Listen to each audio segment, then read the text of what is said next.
That's what I'm talking about. Welcome, all the Arvanauts and everybody else. Welcome to Adventures in Middle-earth, Wilderland Adventures. This is episode 3 of Leaves and Stewed Hobbit. It's a pleasure to see everyone here. I hope everyone is doing well and is looking forward to an awesome D&D Tolkien stream today as we continue our adventure with the wonderful crew as part of our Tolkien campaign. Before I get there, a couple of reminders about ways to support the stream. If you haven't done so already, please make sure to tweet out the stream by hitting exclamation point CTT. Please make sure to check out the Steam group with exclamation point Steam group. Thank you very much for the follow, Louisiana. Welcome to Lusana. I'm sorry. Welcome to the Arvanauts.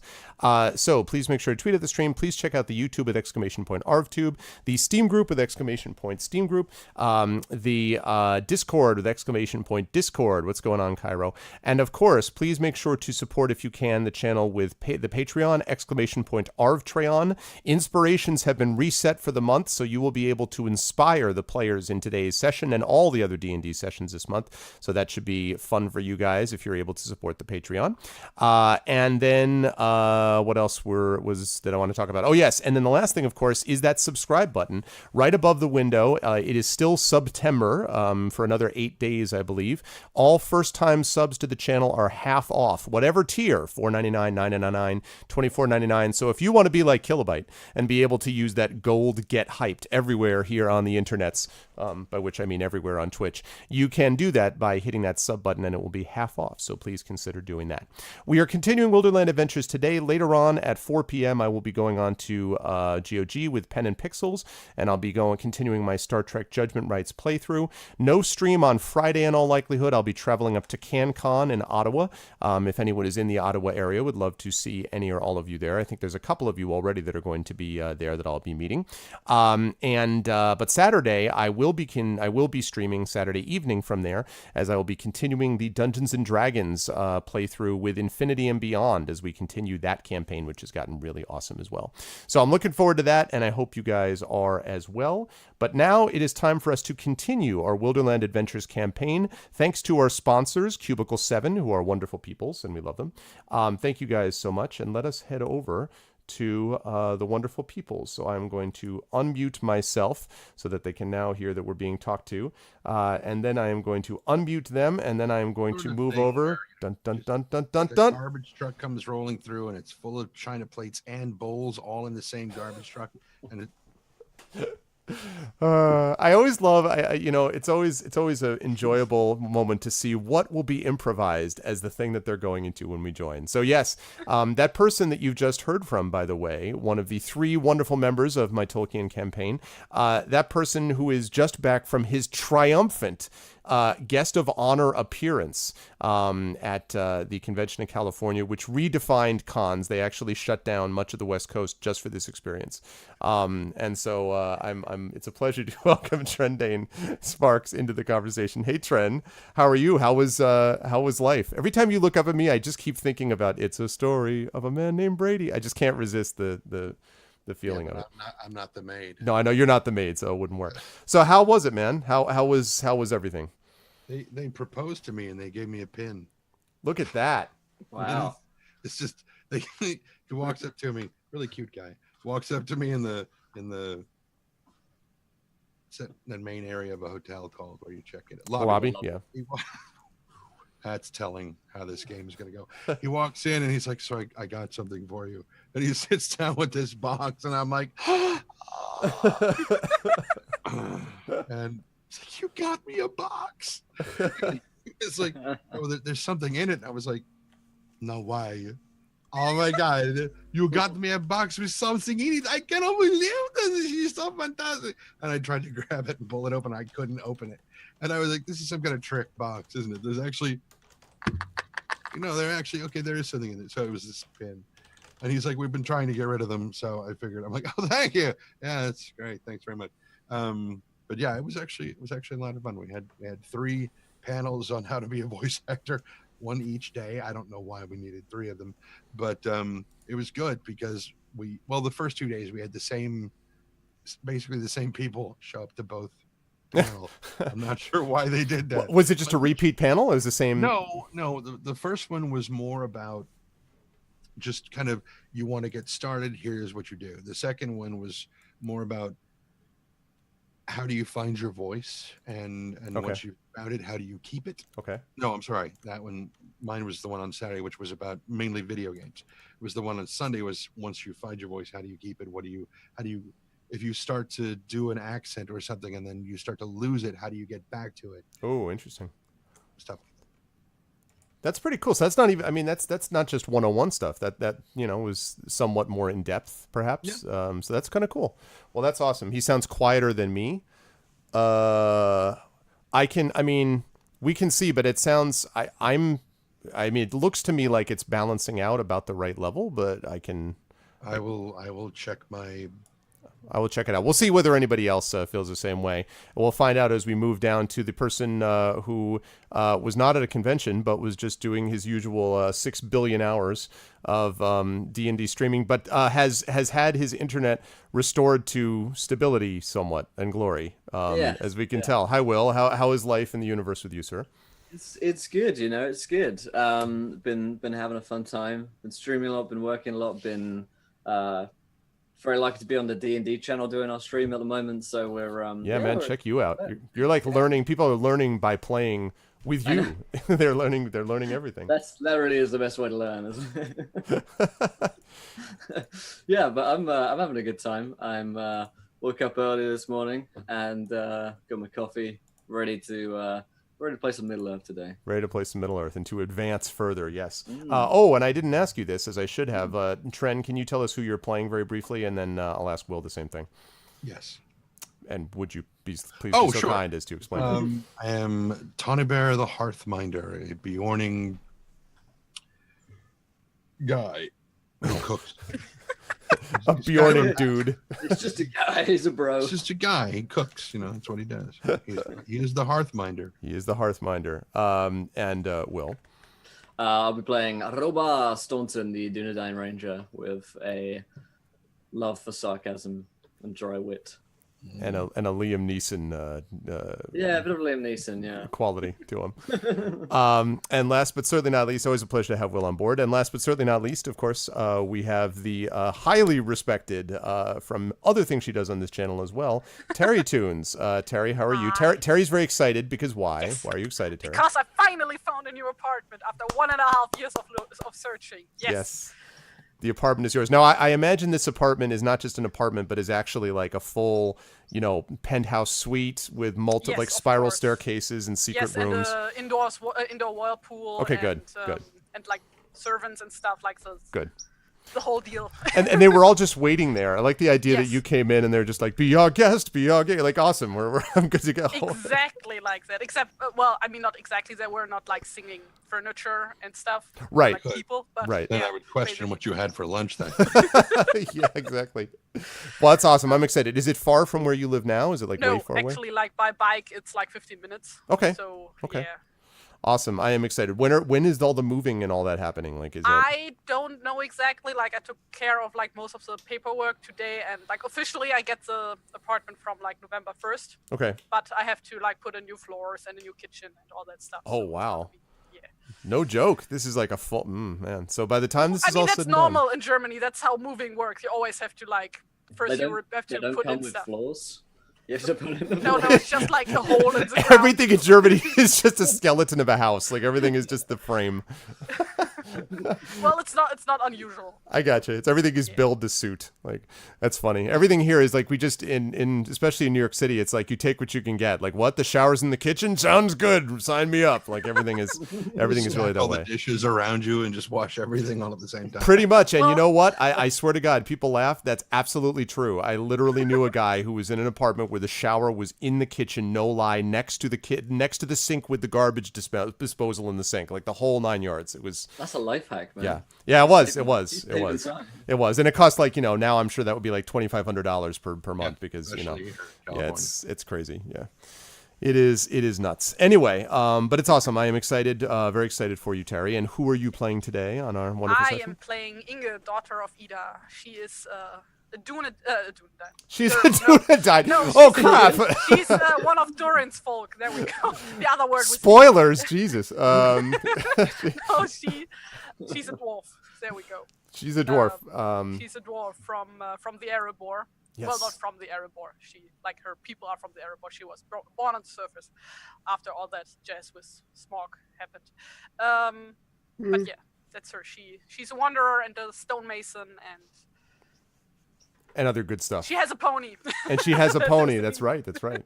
I am very pleased to have, of course, all three of you with me as always. Love this campaign. So let me get first of all. That sound that you hear, Chad, and that they hear in Roll20 is the sound of rushing water. And it happens because as we enter episode 3 of the second portion, the second part of the Wilderland Adventures of Leaves and Stewed Hobbit, what happens is these wonderful folks, after the adventures of the first session where they had to get through the forest and rescue a merchant and his son, they then were sent down to a thing called the Easterly Inn, which was run by Dindy Brandybuck and his brother Dodie Brandybuck. And the problem that we have here is that Dodie Brandybuck approached them with a problem. His brother Dindy had gone to get supplies and equipment and stuff for the Easterly Inn, which is fairly near Western Mirkwood, as you guys can see from the map that you see on your screen, and has not reported back, basically has not been back. They have not heard from him for much longer than would typically be normal. And so Dodie is quite obviously concerned, and he's concerned in particular because although it is after the defeat of Smog, the wild is still the wild, and this is 5 years later, and there are orcs and many other things, goblins and the like, which can cause problems. And so the party, after thinking about this and after being offered a little bit of a reward by Dodie, decided to go along and do this. And they had several routes that they could go to try to start looking for his last whereabouts. They ended up taking the river, and so they actually took boats down, which I must say surprised me a little bit, knowing how especially Tawny Bear had reacted initially to the presence of being on a boat on a river. But they had successfully managed it, and they got onto it, and they went south. You not remember this, Tren? I don't remember Tawny Bear being upset by it. I remember Inga being upset by it. You had, as I recall, you had, as well, that's true. But as I recall, had sort of stood very carefully in the center of the raft, if I'm not mistaken. Am I misremembering that? Wait, what? That's just because I'm huge. It's not because... Oh, okay. It's just because of balance. All right. Yes. Well, I knew that Inga was also not happy with it. But in any case, it was a fast way to do it. And so the party ended up going down through these two islands. And when they got to the second island, they actually discovered a group of people. They decided to stealthily make their way up this island. And...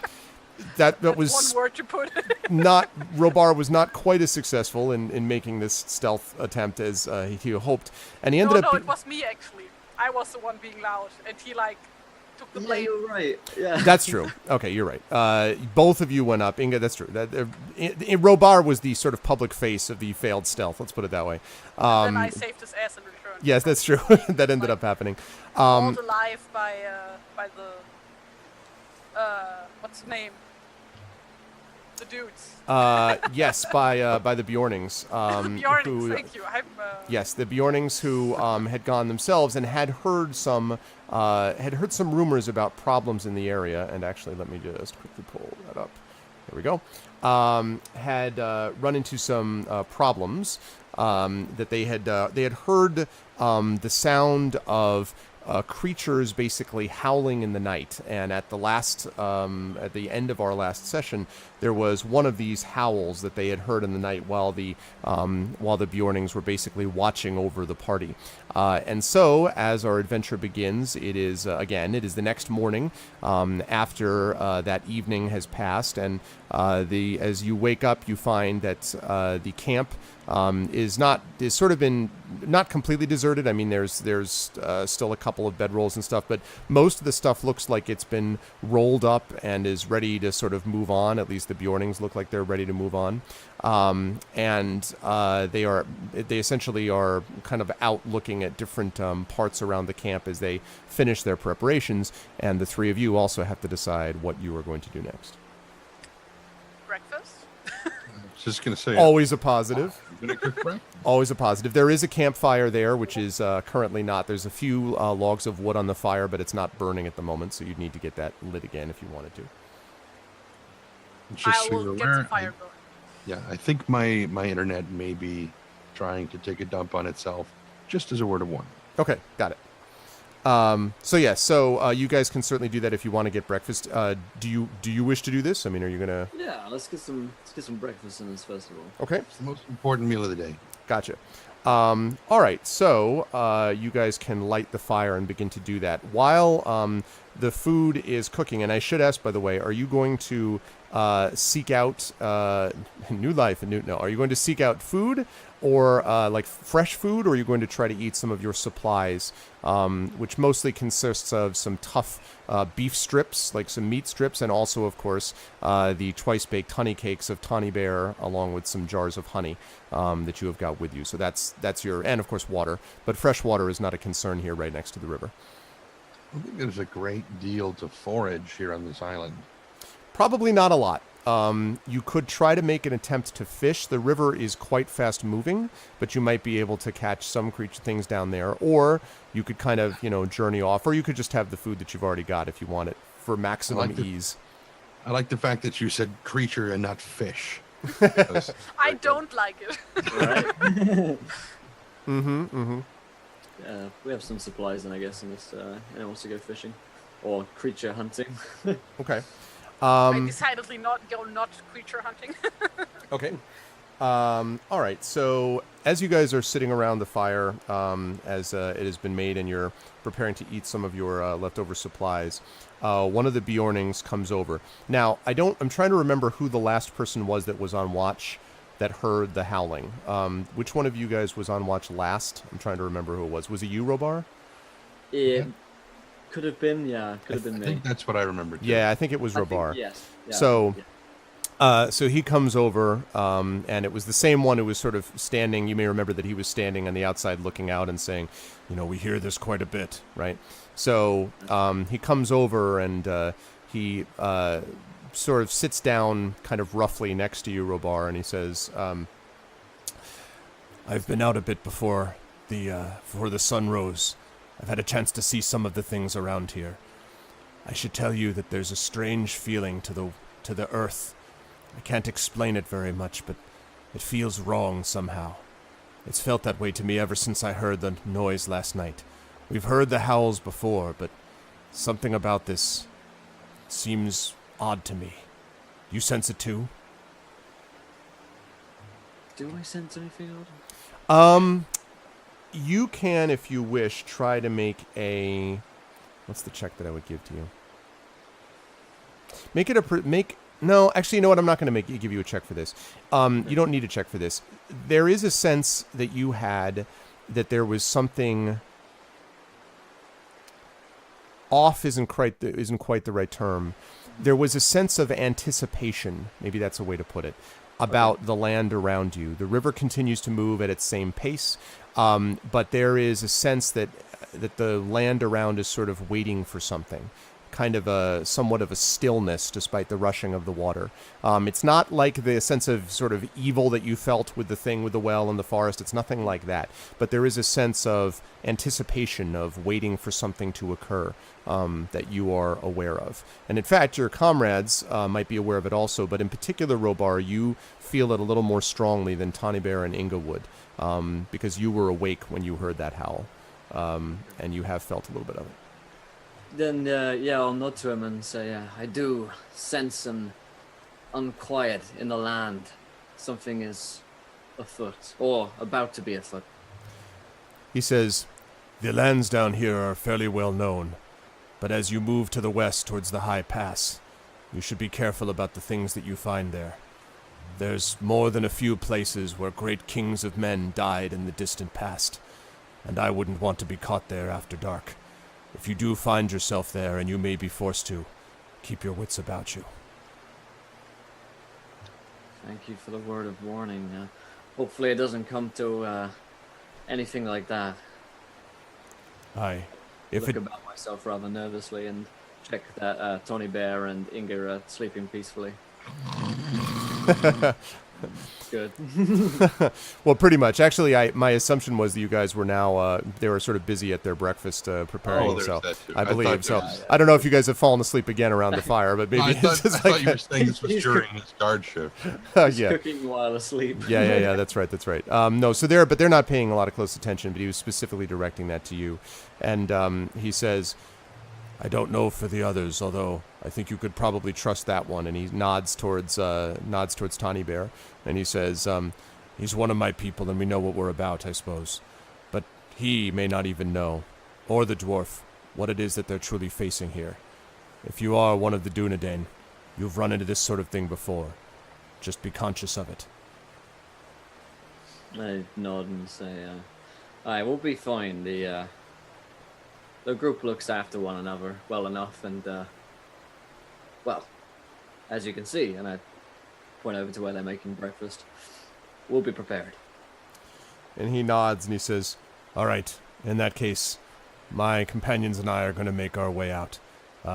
Safe journeys to you." And he walks over to you, Tawny Bear, and claps you on the shoulder. "Safe journeys to you, brother." And then he nods to you, Inga, and he says, "And safe journeys to you, dwarf. May all of you find your journey's end in safety." And he nods, and then he, with the rest of the Bjornings, kind of shoulder up. And you notice, by the way, that so the camp doesn't have a whole lot, but other than the campfire, like all of the pots, tents, bedrolls somehow fit on all these guys. Like there's basically only about 4 of them, but they have fit what looks like you feel they could create an entire war camp of 50, or just fit on the backs of these 4 dudes, and they're just no problem, and walk down to the river to their. As they're walking off, and what do we call it? We're the Ringling Brothers. We'll see you later. Yeah, exactly. Ring? No! Just as you get past the hill, you hear da da da da da da da. Yeah. So, all right. So you guys continue your meal and then are able to wrap up and leave whenever you like. It's about probably 8 or 9 o'clock in the morning, you would guess. So you can leave as early or as late as you like after that. I'll bring up the conversation which I had briefly with the gentleman to the party and say something strange that I heard last night along with our friends there. He suggested that something was not quite right, and the further west we go, the stranger things will get. I sense something apprehensive in the land. Can't quite put my finger on it, but something is definitely strange around here. I mean, we could just abandon all of this and just go back. We can't give up now, Inga. No. We can. We simply shouldn't. I guess, but We gave the man our word. That would be why we shouldn't. Listen, we haven't seen anything yet, it's just a feeling, so it might be nothing, or it could be something, but well, I mean, we got plenty of warnings about the high pass and anything along the way by now, so I'm pretty sure we are gonna see something that we don't want to see sooner or later, so we should be very wary.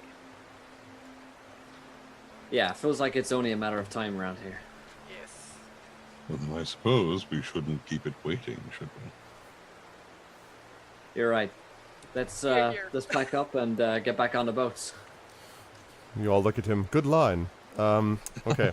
So, all right. So, you guys are, once you have packed up things, you go back down to the boats, which are exactly where you left them, you'll be happy to know. Pulled up somewhat from the shore. The river continues to rush by. And you all set on along the way down to the river. Now, the first one that you had stopped at, I believe, if I'm not mistaken, you had stopped here, which was the higher one, I believe is where we just talked. And so, yes. Okay, that's what I thought. So, as the day continues, because you get a fairly nice early start, and you begin to make your way down to the second. Now, one thing that I want to note here is that as you are in the process of moving down, you see probably about, I would say, a good 6-7 hours of travel. You're moving well down the river. And then you see this very, very large rock, really more than a rock, like a stone plateau almost, which rises above the river on its western bank. So to your right as you travel south. And you can see it sort of rising up very dramatically in the distance. And in fact, Tanabear already knows exactly what this thing is because it is well known to his people. But the rest of you probably would be, if you're interested, you could find out by doing a lore check for me about what this actually is, or a history check would also do. That's cool, X5, don't worry about that. So a history or a lore check would do, but Tawny Bear already knows this, so when they made their roll, I'll tell you what it is. I got an 11. Okay. Okay. So Inga's like, I know nothing. Inga's like, oh, those are rocks there. I've seen rocks before, and these are rocks. Robar, I'm a dwarf. I know what rocks look like. I know what rocks look like, exactly. I'm a dwarf mason, yes? Yeah, but you're definitely not dwarf-made rock. You know that for sure. Robar, you have heard of this, of course, in your travels, and Tawny Bear knows it as well. This is the Carrick.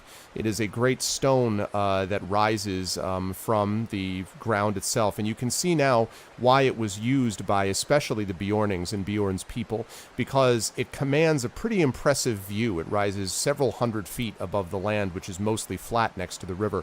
So if you were on top of it, you could get a good sight of the mountains on the western side. You could see Mirkwood on the eastern side. And if you remember to your past history, you'll remember that it was at the Carrick when none other than the famous Bilbo Baggins and company were deposited after leaving the Eagle's Eyrie after having escaped the Misty Mountains. And so the Carrick is this dramatically impressive place as you know it. And as you go by, you see that it is currently deserted.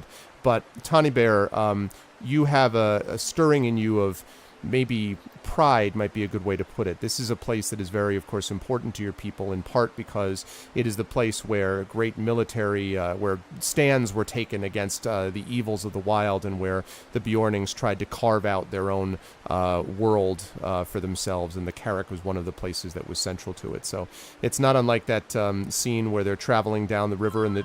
Hold on a second. Please shut up, never call me again. Whoever this phone is, you're breaking my immersion, goddammit. But it's very much like in the Fellowship of the Ring, the two statues and Emun Muil as they're going past. Like that's kind of what we're talking about. That's the way that it sort of feels, and it's dramatic as you go past. The Argonath. The Argonath. So as you guys are on your way down, you see this Carrick. And as you reach probably late afternoon, you see another one of the islands that you stayed on, and if all, is based upon the maps that you have, you're probably almost to about here, which is that southernmost of those islands where the river splits. So first of all, you have a decision to make if you want to go to the east or the west side of that, and secondly, you have a decision as to whether you want to try to stop here again for the night as you did last night, or if you want to kind of, go past it and kind of press on. You probably have another day's travel past it before you get to the old ford and then start heading west on foot, but it depends on what you guys want to do. Yeah, I would suggest going on the eastern side, like our left, I guess. Okay. No, western, eastern side. God damn it, I always confuse these two. Anyway, yeah, on the eastern side and rest on the island. Since we have an entire more day to travel. Yeah, the island treated us well last time, I guess. Only feels like we just can't escape this Bilbo character. I point towards the rock, because we heard so much from Dindy. From Dodie, actually. Dodie. Yes. Dodie about Bilbo, so, yeah. Cutscene. Bilbo Baggins, a personal friend of mine. Oh, God. Flashback. God damn it. All right, no shotguns. Sorry. Exactly.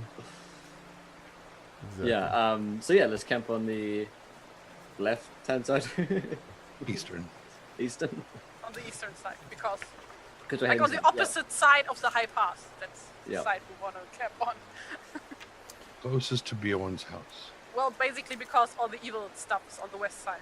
So All right. Okay. All right. All right, so you guys are going to pull over to that side again. Now, this island is similar, but it's a little smaller, and the slopes are the slopes leading into the river are a bit steeper. So you will need to think a little bit about how to secure the boats, because you're not sure if they're just going to stay on the slope. You can pull them up, and they don't immediately slide down, but you can imagine that, you know, a little bit of a rainstorm, or if something bumped into it, that the boats could actually slide off again more than might have been the case with the previous one. Are there like trees around here, like on the last island? There are, although not as many. They're more really like sort of small scrub brush, especially down near the shore. So, I mean, I would just do what we did last time, like pull the boats from the shore and like hide them between the shrubbery. Wobbly. Yeah, Robar's probably on high alert at this point, having been given the warning about the high pass, and the further we go, the worse it will get. So, yeah, probably place a couple of traps around the camp, just in case anyone tries to come kill us in the night. Well, we should first go scout the island, I suppose. Sure, we can scout out a little bit around before I set any traps, in case it's an island full of children. What? Evil children, undoubtedly. Okay. So, all right. So you're gonna. So I'm sorry. So you're getting off of it, and then you're. So where are you positioning them? Like as you're. Like we pull them up and put them between the shrubbery. Gotcha. Okay. So you're able to do that. You can't like immediately see them. Okay, you were able to do that. You're able to basically do that. There is still some of the boat peeking over the top because it's not, that heavy, but it's definitely a little bit concealed. And now you can make your way up the slope if you wish to the center. From what you can tell, it's starting to, as I said, it's sort of early evening now, so it's starting to get dark. But you don't see any fire or flames on the top of this one as you did previously. There doesn't seem to be any campfire here, from what you can tell. Yeah, I want to go have a look around. Okay. All right. So Stealthy way. Stealthy way. Go ahead and make a stealth check for me, please. I don't believe you. Don't believe 10? it. Okay. Well, comparatively, I mean, Robar, you're somewhat, pleased that there's been some learning that's gone on. It does not slam pans into her head as she walks and kind of makes her way up. Now, are you, Tawny Bear and Robar, are you guys following her in a somewhat stealthy way, or you like go do what you can and like?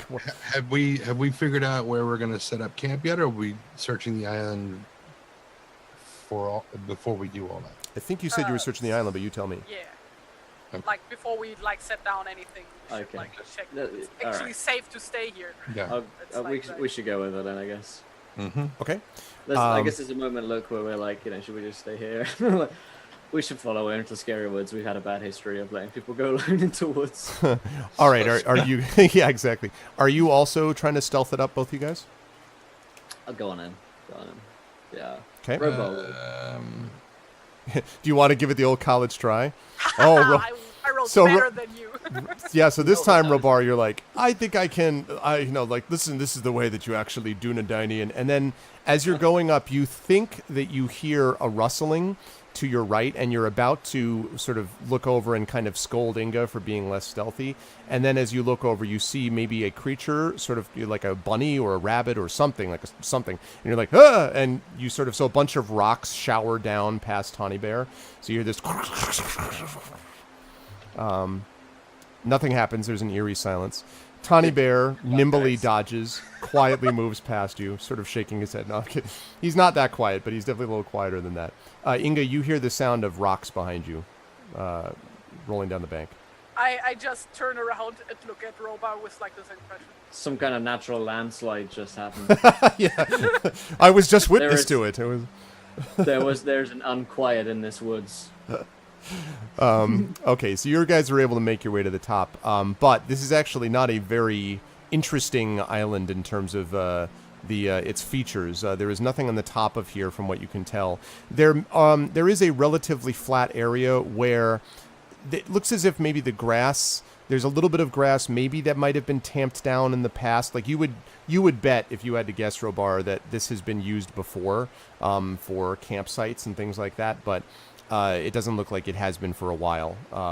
and there doesn't seem to be anybody here. That's the good news. The bad news is there's definitely no way to conceal yourself up here, if that matters to you. I mean, it's not, you can, it's pretty open, but it also means you can see everything around you really well. I like prefer, this like spot. staying on the side of the hill.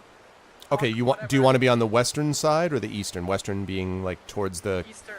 the eastern, so more towards Mirkwood-ish as opposed to Misty Mountains-ish, so to speak. They're both That's very what far I'm away. saying. Fear not. I don't know about the rest or the rest of the guys. Side of the camp, side of the hill works fine for me. As far as where to put the camp, Yeah. whatnot. Part of what I was going to do was dig a little bit of a fire pit and build up the edge of the fire pit so the fire is sitting deeper Okay. into the ground, so it's less likely that light will cast out and reveal our position. Yep. So wherever we put it, we're just a little closer, but That's logical. Okay. You're able to dig down. It's actually very rocky and stony up here, gravelly. So the dirt is actually, if anything, you're digging down through rocks, light rocks, like, small rocks. So that's pretty easy to do. And if anything, you think that over time, thank you forever who just followed me. Thank you, Supersonic, for the follow. As you're digging down, if anything, you think over time probably the rocks would eventually collapse on the fire pit. Like eventually they would slide down. But you're pretty confident that they'll last for the night anyway, without difficulty. Okay. Okay, so you set that up. All right. I'll take watch. All right. What time is it? Now, so after the fire pit digging and everything, maybe 7 o'clock. Oh, it's also early. Late dusk, early evening. Well, then I'm gonna set out and hunt us some dinner, some supper. Okay. Like you said something about rabbits and stuff. Like maybe. I did. Yes. I did. All right. So, wait a second here. Okay. All right. So, as I handle the things here, okay. So, you begin to make your way, and this is not a huge island, so you begin to sort of make your way looking for where some of the creatures might have been seen here. Not a lot of room for them to hide, actually, so you might have a good chance in doing it. But as you are starting to work on this, you hear this sound that it sounds sort of like a kind of singing is the best way you would put it, Inga. Like,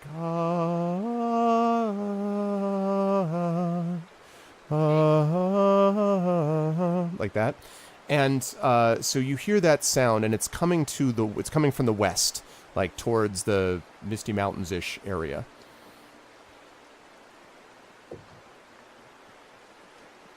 Okay. I try. Like I go. It's Robar and Tony Bear. Yeah, exactly. Tony Bear's like, oh. sounds like the mystics from the Dark Crystal.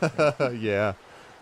I slowly approach, like stealthily and stuff, to go see where that's Sure. coming from. Make a perception check for me, please, Inga. Okay. Sure you do. Hey now. Stealthily, I go, You rolled blam. worse than me this time. I clicked. Nothing's happening. Give it a second. Sometimes it. Yeah. Oh, there we go.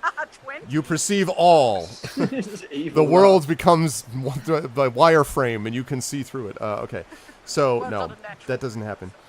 You see, off in the distance, a pretty good distance away, you see what seems like a shimmering light. And as you sort of get a little bit closer, you can see that it's actually a group of what looks like people.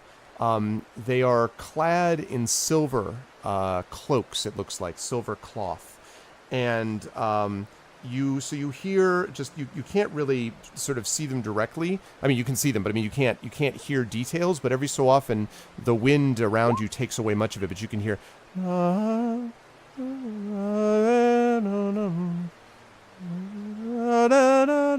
like that. So you're picking up different sort of snatches of the song. And so I'd like you, and now as you're thinking that, but as you're hearing that, Tawny Bear and Robar, you guys are hearing that too. So now Tawny Bear and Robar, I would like you guys to make perception checks to see if you can actually see it also. Inga doesn't sing, does she? If she does, this is a lot different than you've heard her singing before. So, Robar, you also see this shimmering image of different cloaked figures. Tawny Bear, you see the shimmering light, although the figures are not really distinct to you. It's more staring into the fire. It makes sense. Yeah. It's sort of like just like more, the sort of figures in general. I would like each of you, please, to make a wisdom check for me. This music is haunting. Wisdom check. Wisdom. So wait, do we see the cloaked figures on the island or on the other side?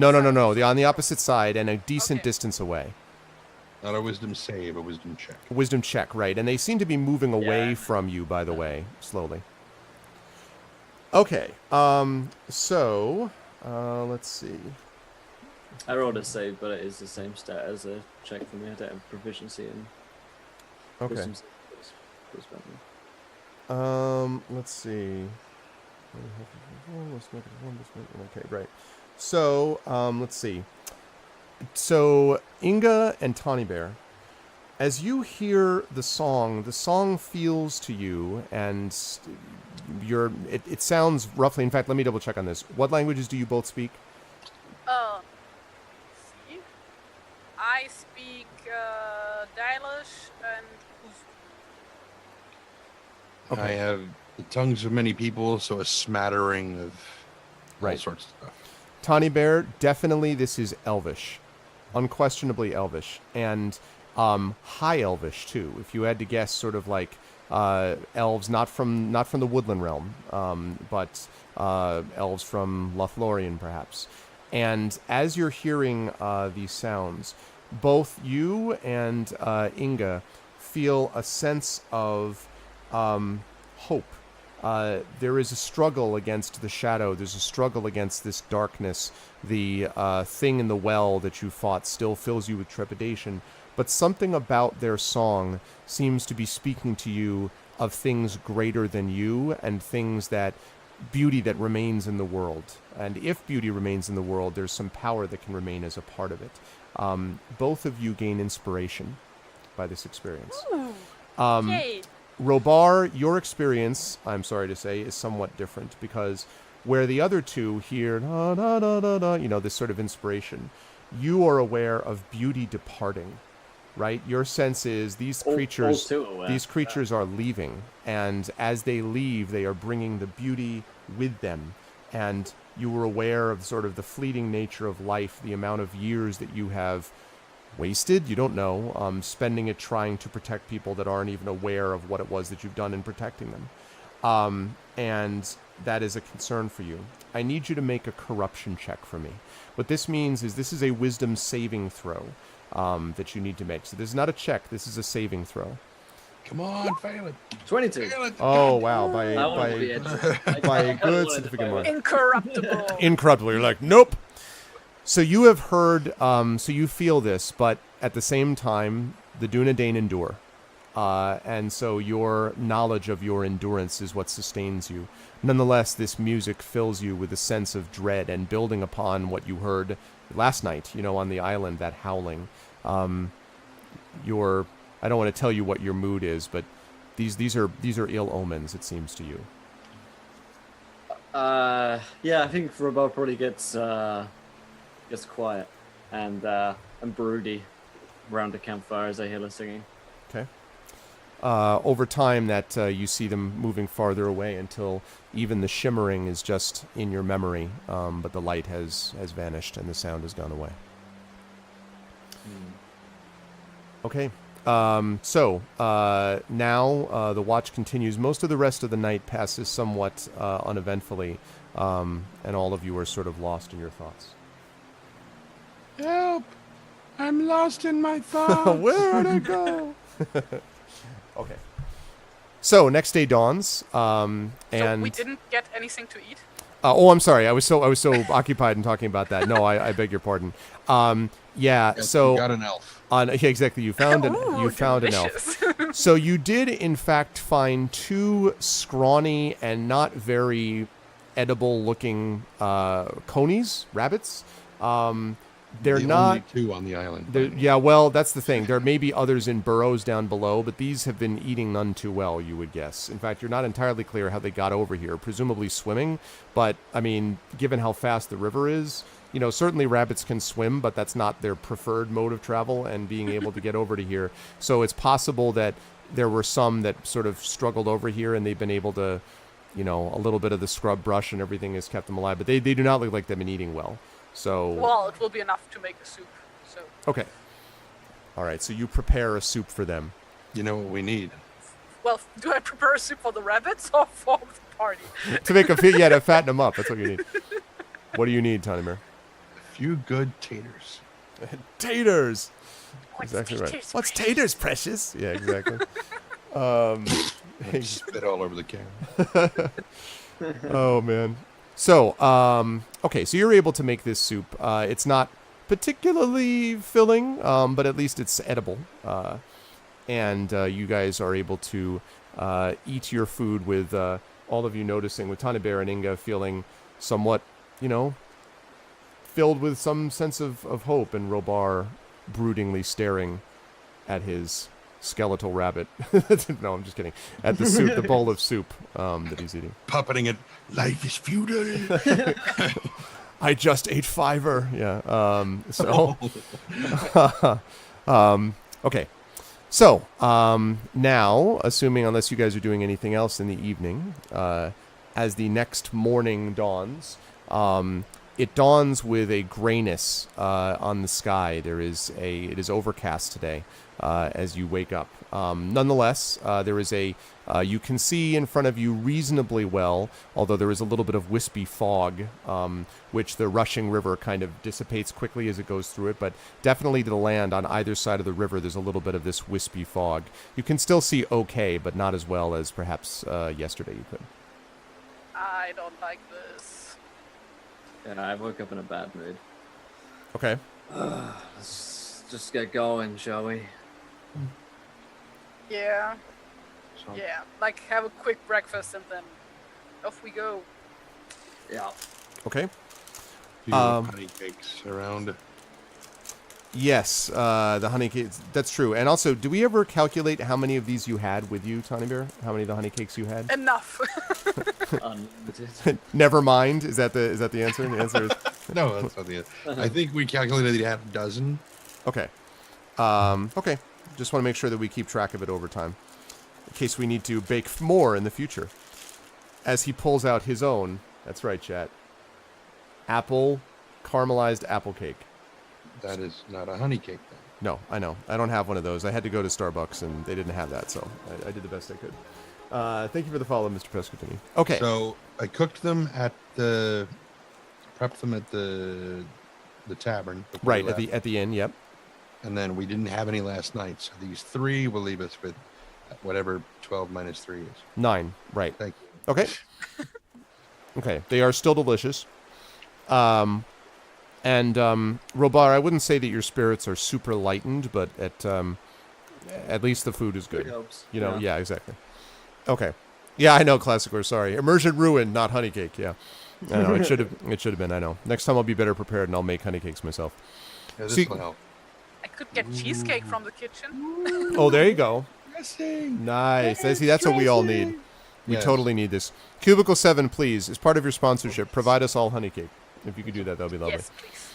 Okay, so you guys head off to the south, and the river rushes on as if desirous to get you to its goal, to your goal. You move at a pretty good clip, especially now that the river has rejoined and there are no more splits until considerably farther south.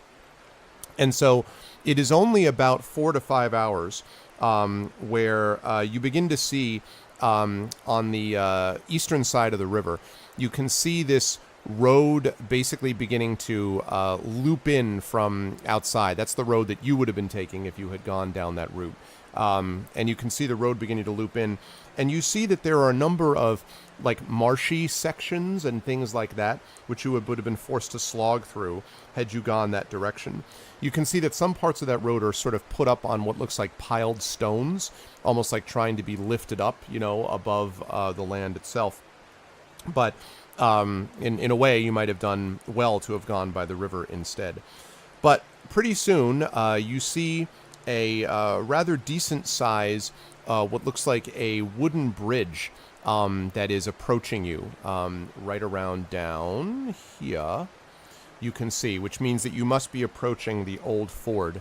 And you also see two rather large individuals on both the eastern and the western sides of this bridge, and one looking down at you as you are getting closer. And as you get closer, you hear that one call out, "You in the boats, pull over to the shore." Woo! Pull over. Yeah, exactly. Keep your hands up. No, he doesn't do that. Well, I mean, pulling over while keeping our hands up, it's gonna be a challenge. Right, no, they're definitely not telling you to keep your hands up, but they are asking you to pull the boats to the shore. Hello, Yami. How Let's many do of them that. are there? So there's 5 total, 2 on each side. They look to be, and as you get closer, they look to be more Bjornings. And they look to be dressed in sort of rough leather armor is not quite right, but they definitely have, they're carrying heavy axes, each of them. And the one who is looking over at you has a rough wooden bow, which is drawn and pointing at you. His expression is not exactly threatening, but it's serious, sort of like, no, get over to the shore. Like, don't. Who's at the tiller? That's a good question. Who is it, the tiller? The what? Who's steering? Who's a cashier? No, yeah, I'll probably do it, I guess. We have 2 boats. You have 2 boats, right? Oh, we One do of you too. is... Yeah, you have 2. I'm on my own, yeah. I'm on my own, I think, in one, and you 2 are in the other. Right, and I think you may be with the horse, if I'm not mistaken, I Navarro. think You're with the I pony? may be, And who's in front? I mean, in the front boat. I guess I was the guide. Right. So maybe, yeah. Right. Well, if at any point you glance back, Tawny Bear will kind of jerk his head to indicate, put in over on the western side. Yeah. Yeah, I'll do so. Wait, I thought on the eastern side. Oh, no. No, I'll the swing western. her. I'll swing her over. So The you're direction going... that we're going. You're going here, right? Yeah. Where I just pinged, as opposed to here. Not here, but rather... I would rather be on the here. side that is the direction that we're going, rather than Yeah. putting in on the opposite side and risk having them say, no, you can't cross this bridge. Right. Okay.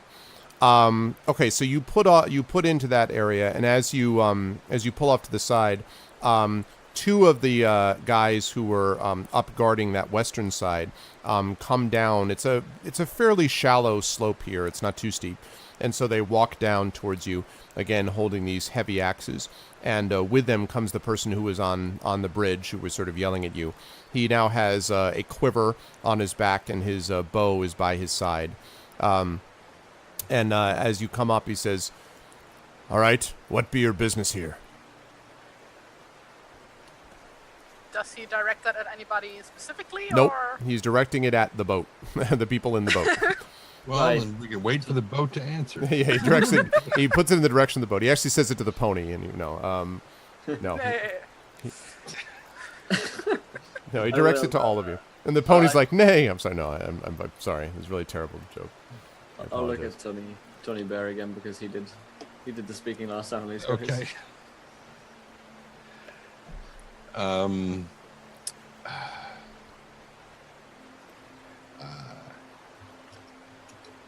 I can't think. Brain is not working. Answer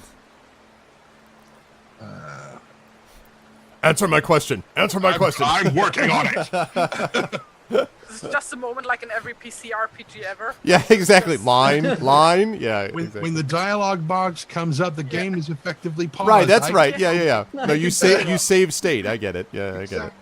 Quick save. Yeah, no kidding. And then I can kill you, and if it doesn't work, come back and pick something else. Yeah, Um, different kind of game. Yeah, maybe not. So,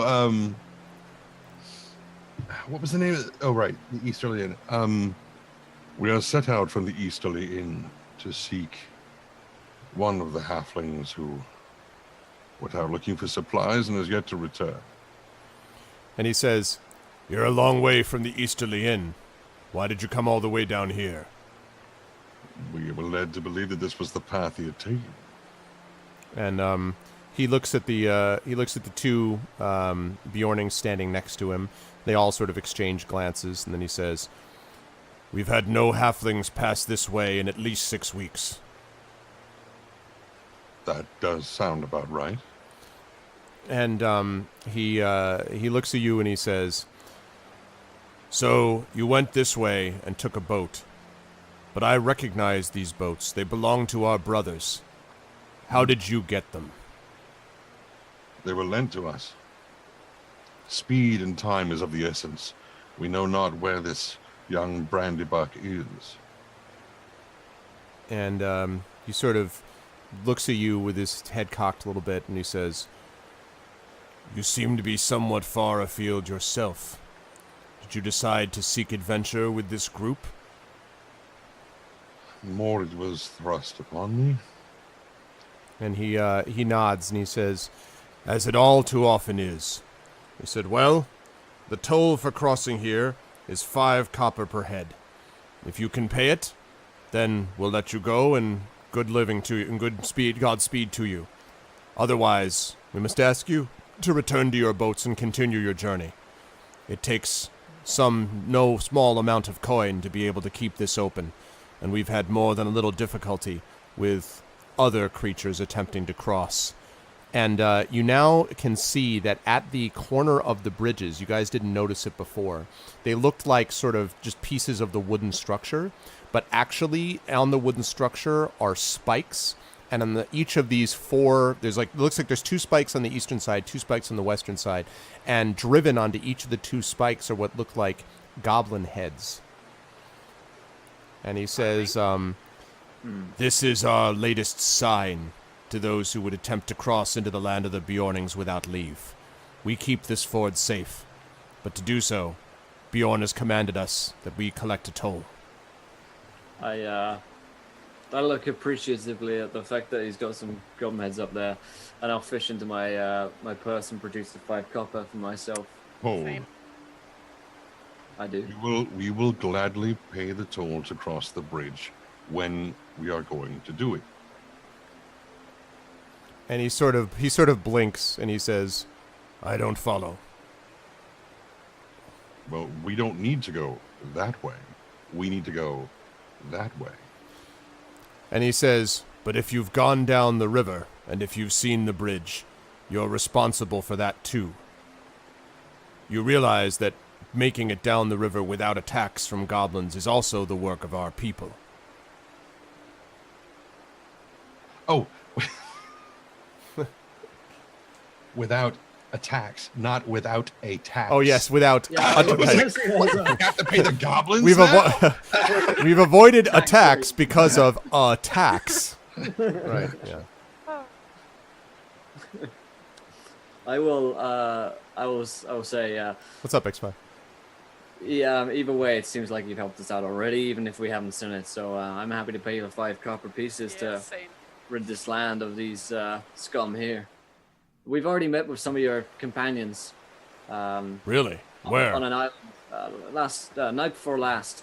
The High Island, back up the river. Oh, yes. And they sort of nod and they say, "Yes, we actually have heard of you then. One of them said that they came across you when you had made an incredibly loud noise." And they sort I of look. point at I point at Robar. It was him, it was him. It was him, yeah. And he says, "They said that you were good folk." And he looks at you, Tawny Bear, and he says, "I could perhaps consider maybe waiving the fee for you, if you can explain why I should." And he kind of raises an eyebrow, almost like he's curious. He wants to hear what you'll say. Who was that? That was me. Brr. Oh. No, I don't know. Okay. I actually have no idea what that was. Somebody just plugged in their guitar, waiting for that sick riff, depending upon what my answer is. Really did sound like a guitar going in and out there. It did. Gotta go and on a way. Just waiting for you to hit the. Yeah, that thing.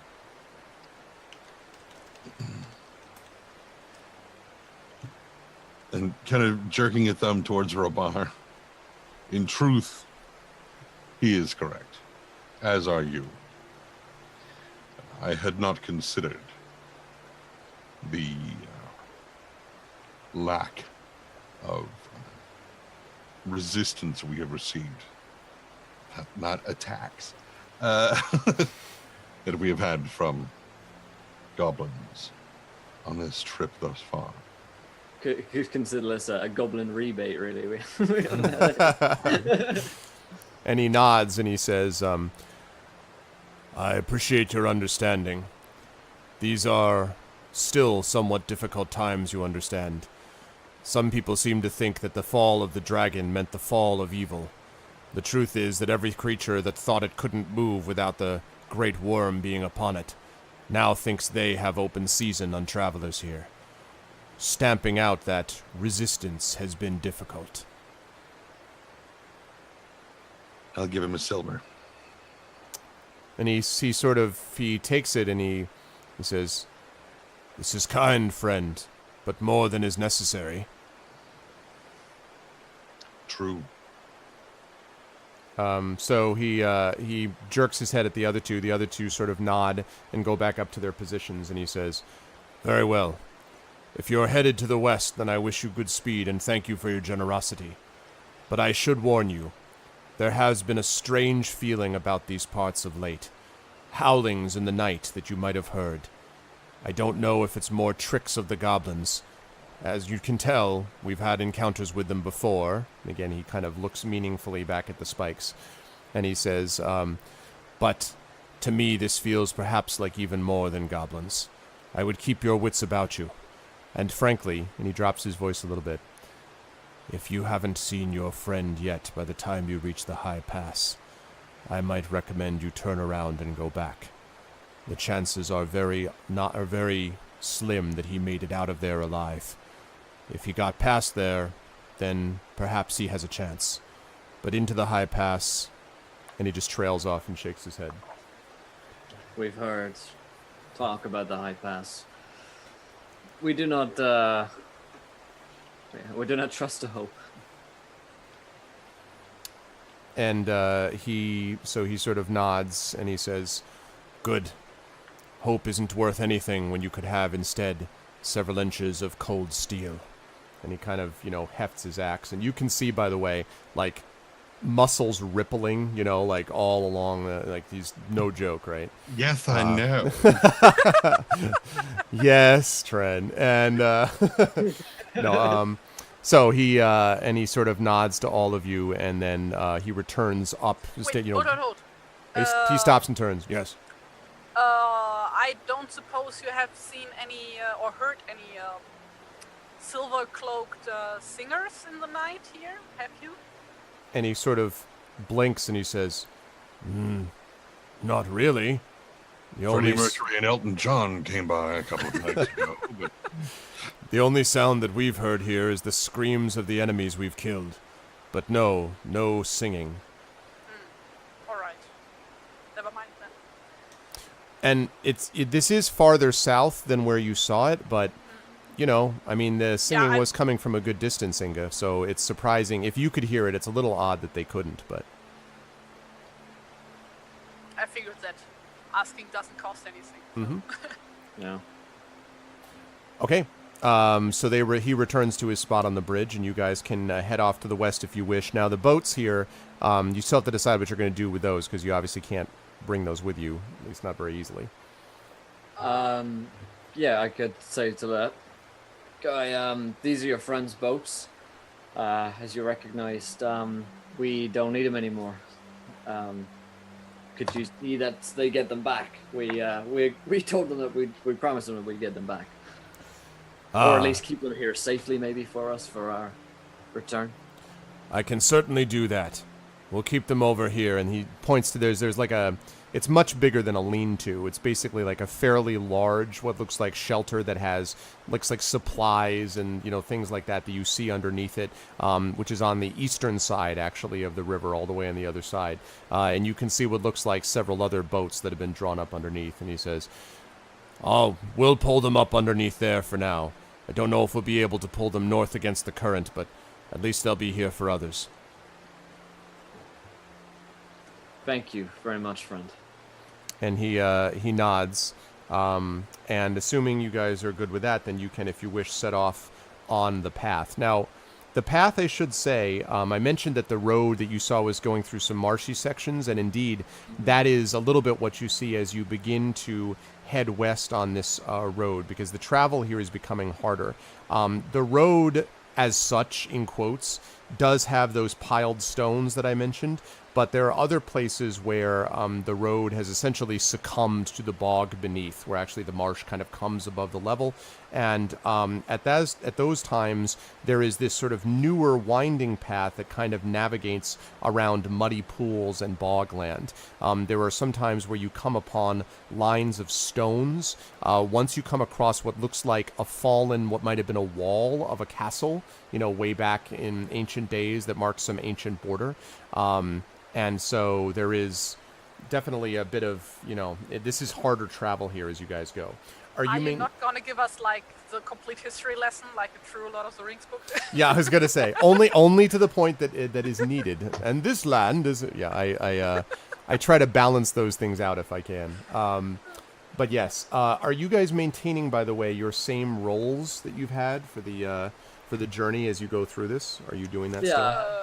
What was my role again? I think I had 2 roles. So I mean, like, if we change it, we'll forget it all over again. We didn't remember it. I think I'm the guides plus some other ones, and Inga's the something else, and 20 Bears the lookout. He was the something, and she was the something else, and I was the hoobajoo. Right. You should write down these things. Yes, you really should write this down.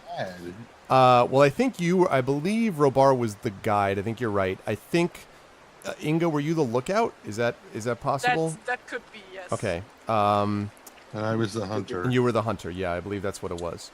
Okay. And also, wanderers get to take 2 roles, but I don't remember which those were on. That's because so we could fill out actually all 5 roles. I think that was a thing.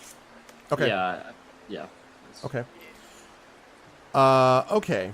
So you guys, all right, just wanted to make sure I knew. So you guys travel, and again, you had gotten down there about midday. So you travel for about maybe 3 to 4 hours, maybe to the west. Perhaps that brings you to about there or so.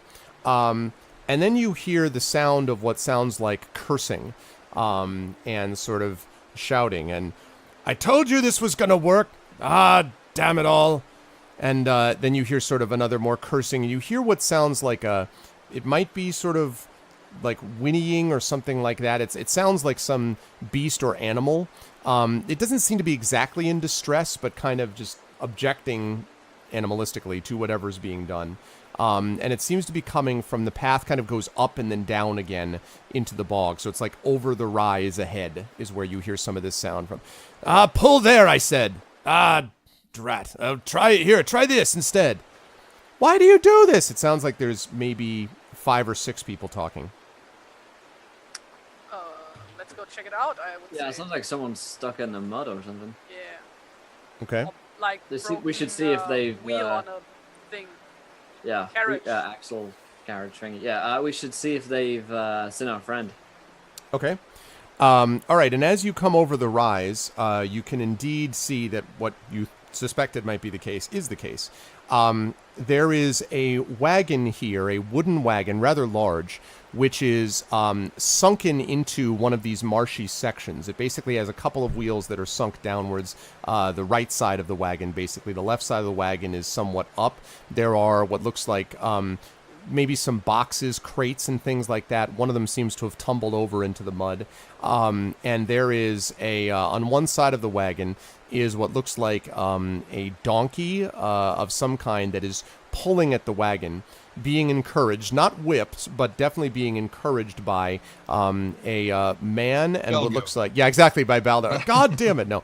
But it does actually look like a rather swarthy, bearded man, not a Bjorning size, but definitely a guy who looks like he's used to being out in the elements, and what might be his son. At least it's a younger, not quite a man, maybe a teenager, who's sort of alongside him. And by the side of the road is a woman and what might be her daughter, sort of a young teenage daughter, looking and and the woman is wringing her hands. The daughter says, "Dad, if you do it this way..." "Listen, be quiet. I'll make the decisions here. Now come on, you," and sort of screaming back at the donkey, which occasionally lets out a bray like, "Go stuff it," basically is not interested in this, right?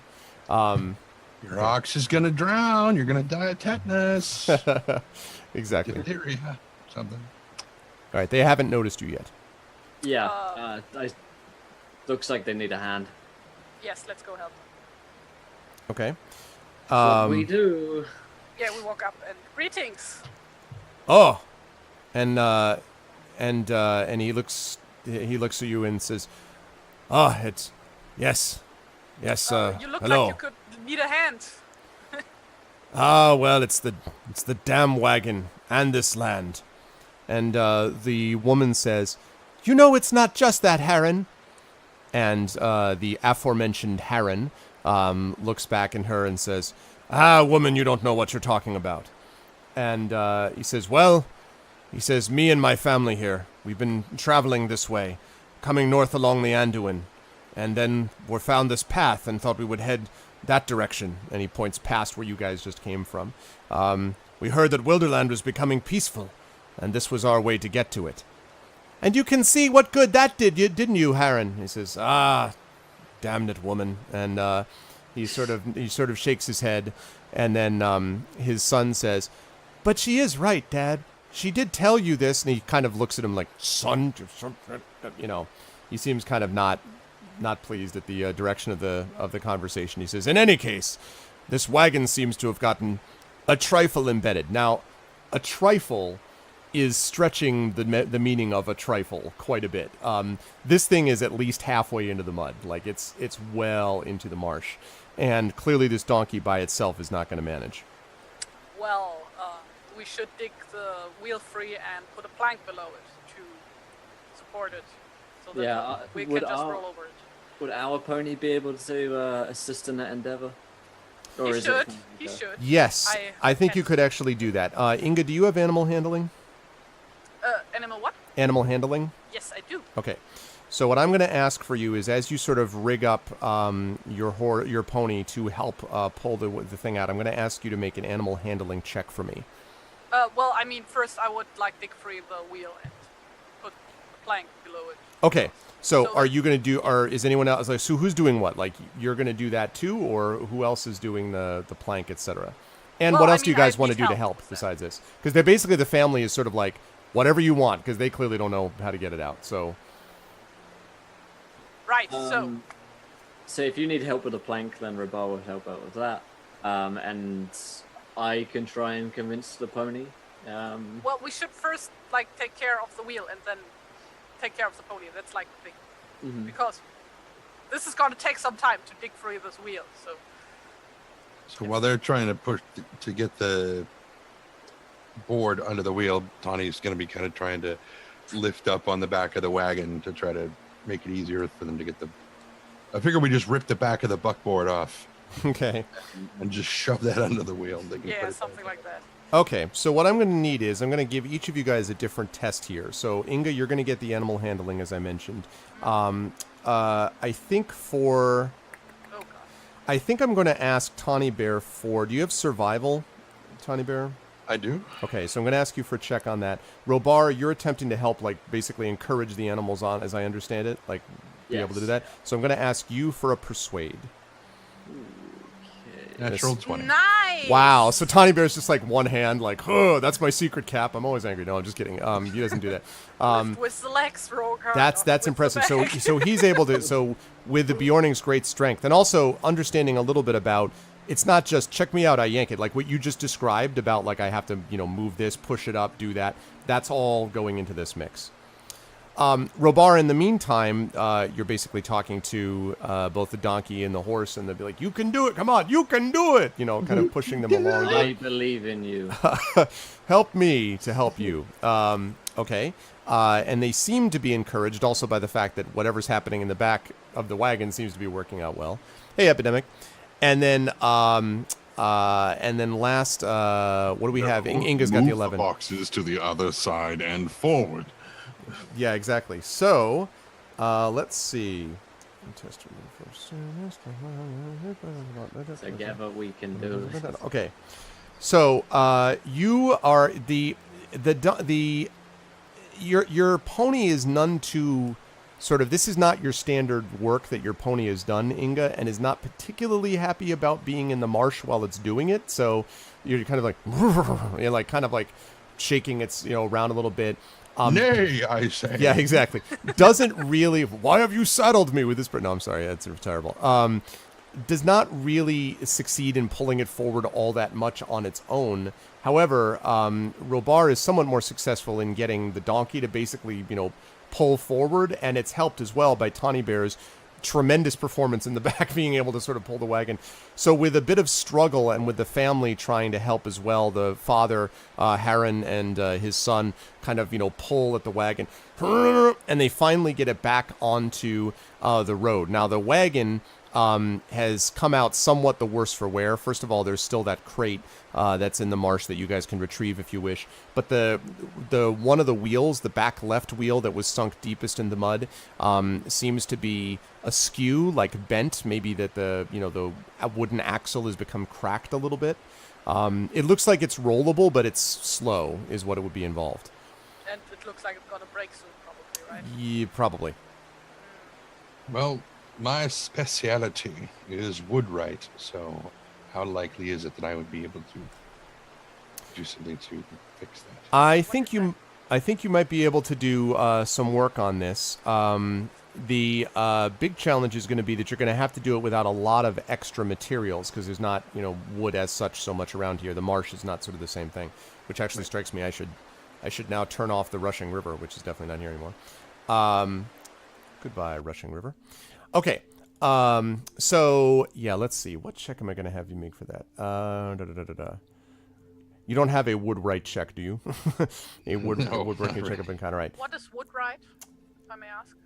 I can look up the. It's like a stonemason except in wood. It's being Wood. able to sort of I thought build. it was like a magic thing or something. No. Oh, okay. That Like would be pretty woodworks. cool though. Like shapes magic to his own will. Make Like a carpentry.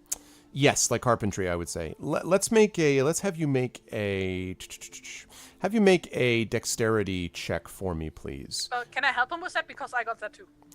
Yes, and if you're going to help him with that, actually, then why don't you add +3 to the roll, Tawny?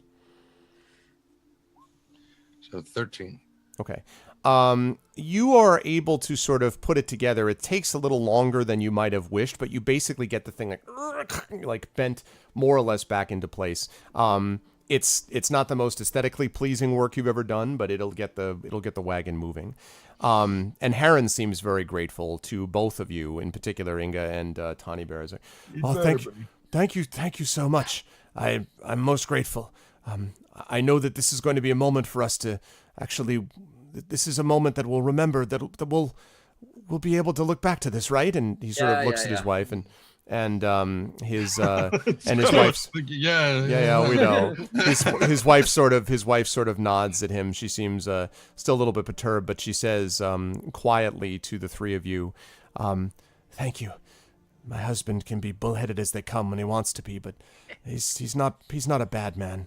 He just, well, sometimes his dreams outstretch his abilities, I suppose. But you did some good work here. Thank you for my whole family." You're most welcome. Should he start to become bullheaded again, put him under the yoke. And she sort of chuckles, and he says, "What was that?" And she's like, "Nothing, dear, nothing." And they sort of trundle off down the way. No, wait. Oh, sorry, Inga.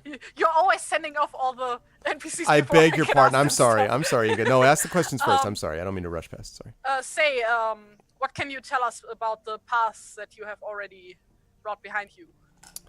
And he says, well, truth be told, we spent much of our time coming up a path next to the mountains. We didn't go by the high pass. The land there is somewhat evil. We traveled as far as we could over to the eastern side of these mountains. And basically, it sounds like what he's talking about is, I'm going to ping for you on the map. Sort of, if you see there's a little like dotted line there, that represents a path that goes by the eastern side of the mountains. To the east of that, there is somewhat less marshy land, but gives the mountains a little bit of a wider berth that it sounds like he followed, because he basically traced the Anduin up to the Great River. They traced the Anduin, which is the Great River, up to the north, but not directly by the river. So he kind of went up around, let me freehand it, I see. like this way. Sort of is the way that he came. So he says that he hasn't seen anybody in the high pass. We turned east as soon as we got there. He said, and if I were you, I'd do the same thing. There's naught but trouble to be found in those places. I see. Thank you. And also, when you come to the bridge at the river, they are gonna expect a fee to cross the bridge, 5 copper per person. And he he blinks. He says, 5 copper? I'll do the best that we can. That'll use up almost all the funds that we brought on this trip. And he kind of, he sort of looks back nervously at his wife, who hasn't heard this exchange, and is kind of like, ugh, this thing gets worse all the time. Well, listen, is there any way that, is there an introduction I can give them if I said I met you? And he kind of looks a little bit at Tawny Bear. Are they your folk? And he kind of says, well, I'd be most grateful to you if you'd consider allowing me to use, your names, I suppose, as being people that helped us. That might be of benefit. Stop you, can we? We could not tell him. Oh, that's true. He doesn't know our names. That's true. You could also just give him fake names. You know, my name is Bill, and Cuthbert Humperdinck. My name is Thorin and Bilbo Baggins. So yes. I don't mind. Robot doesn't really like this guy very much, but Robot doesn't like anyone else. I mean, our work here would be for naught if you wouldn't actually make your way safely That's very across true. the river. Yeah. So If you get stopped at the river and just can't go, why don't you just take a couple of copper? On one condition. Yes, sir. Listen to your family. And he sort of looks back and says, yes, sir, I'll try to do that. Not try, do. There is no try. He says, and he nods and he says, all right, sir, I'll do it. Tawny Bear. Tawny Bear. And he kind of nods as if sort of like Tawny Bear, repeats it to himself a couple times. Very well. I'll remember that. Thank you. safe travels. And he nods. And unless anyone has any questions for him, because Inga's quite right, I don't want to push them out too fast. And we're not in a rush. I just realized, I was like, oh, he has to trundle off. It didn't help that Robar and I were both like, come on. Yeah, that was basically why. I'm like, yeah, that's basically why. So talk to your I was companions. just waiting my turn. Yeah, no, I know. So, okay, now, as he trundles off, there's one mechanical benefit here, which is that, 2 of them actually. First of all, you guys may select one of your number, because of your selflessness in helping the wagon get out of the mud. You may select one of your number to become inspired. And since I believe 2 of you already are inspired, that's probably a fairly easy choice. Then never mind, forget it. Yeah, so, right, exactly. So you'll have you have the 3rd one. Right, exactly. Or you could just not have Robar be inspired. I mean, that's fuck fine. it. Yeah, fuck Also, you guys are going to... Inspire as a pony. Yeah, you inspire, right, exactly. He feels really happy. Whinnying. Oh, okay. So the pony feels very happy. No. The other thing is that the guide will get, when you have arrived at the end of this journey, the guide gets a +1 bonus to your arrival roll because of your generosity. So you should mark that down someplace. Robar, you should, I guess, is the guide. Yep. +1. I like the fact that it says if all the rolls fail, the company is slightly despondent. Like just slightly down. We're kind of depressed, but No risk. not too bad. Not too bad. Okay. So, all right. Slightly opposite of meat grinder mode, isn't it? Slightly despondent mode. Slightly despondent. Slightly downcast. Okay. All right. So, you guys set off again. Now, as you progress, and now, as I said, we were talking about, I guess this was early afternoon when you encountered them. So now, as we're heading towards time when, the darkness is beginning to draw in. So we're probably about here. Whoops, sorry. Here-ish, I would say. You begin to notice, I mentioned that you found a couple of these like little stones and walls here and there, but you're starting to see a lot more of them now. There were many of these ancient walls and ruined arches. Most of them fell long ago, and there are hardly more than maybe 2 to 3 stones still piled in each other, but it's clear from marks in the ground and the old lines of the path as you're going along that there was a thoroughfare at some point in the distant past that was pretty well traveled. And as you get farther in, as the darkness is beginning to really now close in on you, you can see from some of the marks in the path that there must have been a town here of some kind, a town which literally extended over from the marsh to the south to the somewhat drier land to the north, and all the road itself as a town of some kind, and it was more than a village. It was a pretty sizable place, you would have to guess. May I try to identify them, because I know stuff about stone? Go ahead and make an intelligence check for me, and if you, history or lore would... I get a bonus on history checks regarding stoneworks. It doesn't say how much the bonus is, though. Trying to think about what you would have how here. That works. Yeah. Advantage. Yeah, I don't know that let's see. It just said, does it say advantage or does it say a bonus? Does it say advantage? Bonus on history checks. Okay. I'm only going to give you +1 on this because this is not really quite the same. It is within your purview, but not as much as if you had been underground or like a dwarven settlement or anything like that. But yes, you can go ahead and make an intelligence check for me. History? So that would be an 18. Yeah. You're pretty sure, based upon some of the stuff that you see around here, Inga, that this was probably the ruins of some mannish town built earlier in the Third Age. You know from your experience that the problem with men, as you know, is that they are temporary, right?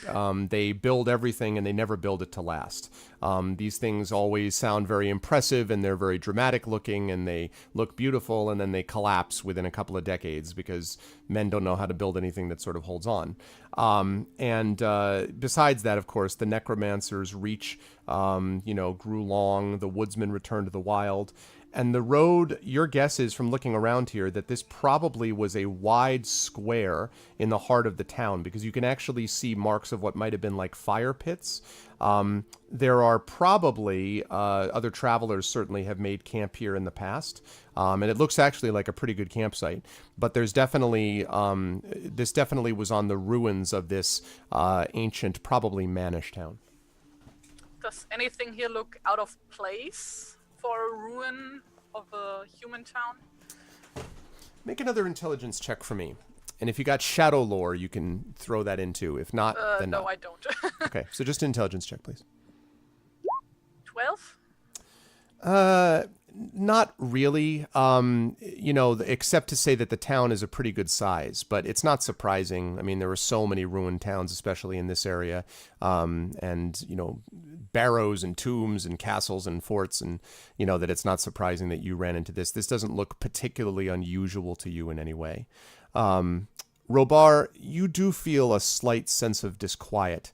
And you felt that slight sense of disquiet, of course, since the encounter, since hearing the sound of the elves.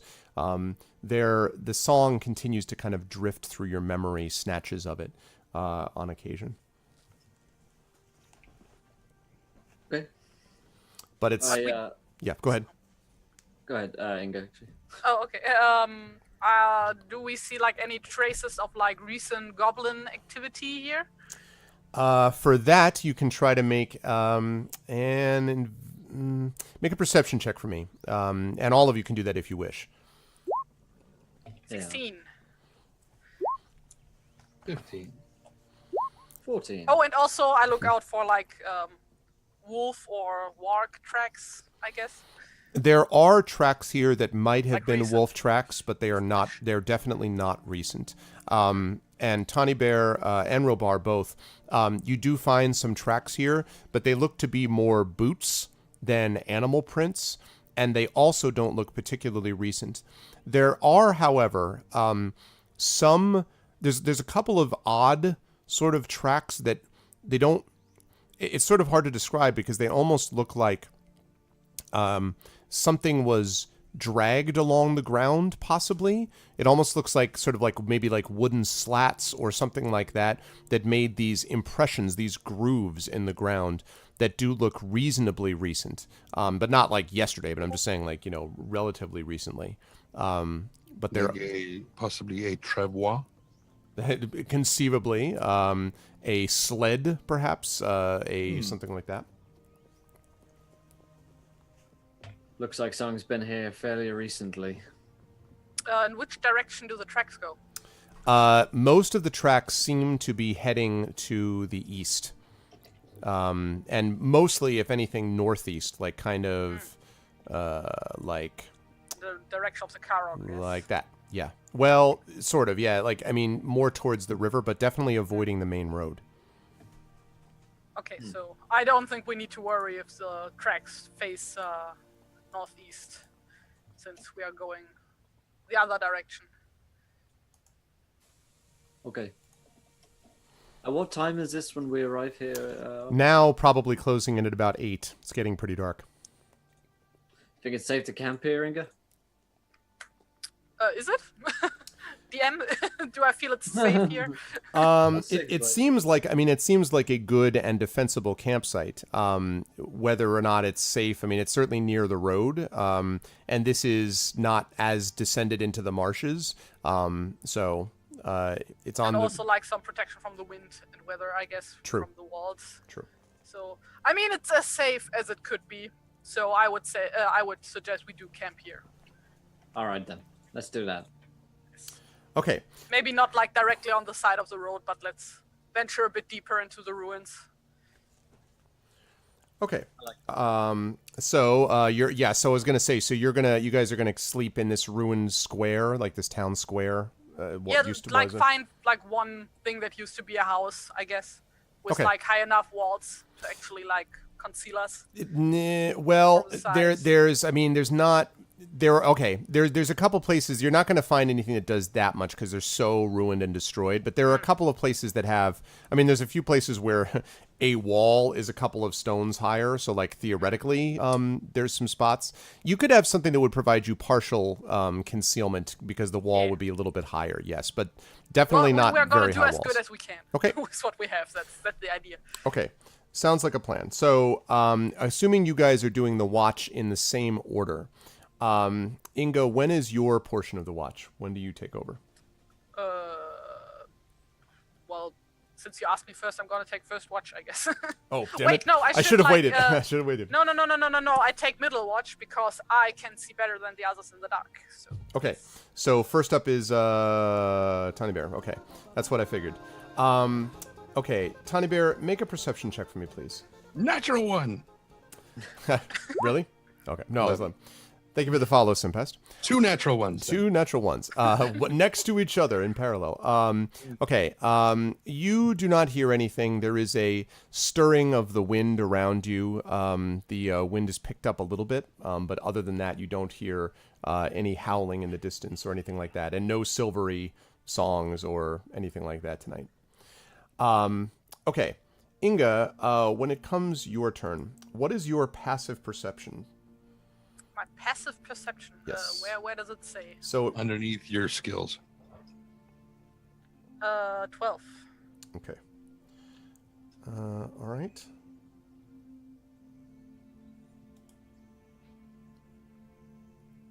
Okay.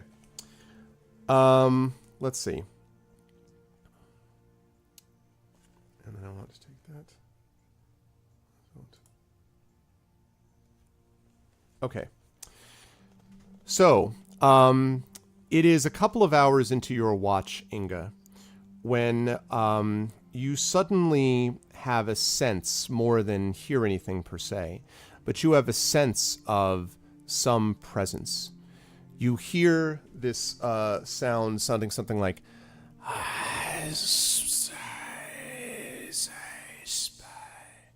and you hear a dragging sound, as if something is being dragged along the ground. I quickly get up, not to full height. I mean, it's not much, the full height, but then grab my axe and sneak over to whichever of the guys is next and try to wake. So, what you find when you go over there is that of the guys, only Robar is there. Tawny Bear is not there. Ooh.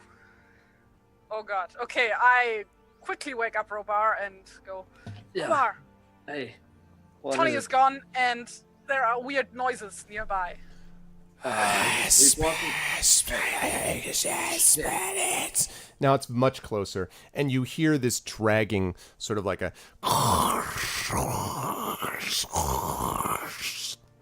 Sword drawn. Grab a torch.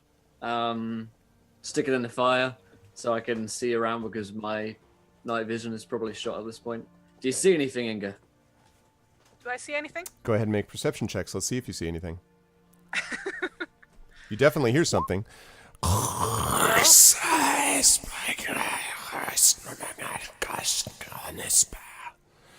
super creepy. You're welcome. You're damn right. Okay, so you've got a 12. Yeah, you see, so you've got, you do have this sort of campfire is low, but you've got, so there's a little bit of light on the, that sort of extends to the edge of the campfire. And you see for a minute what looks like the edge of the campfire's light shimmer, like almost as if something passed and then was gone. And then behind you, Inga, and then is gone again, as if something is around you.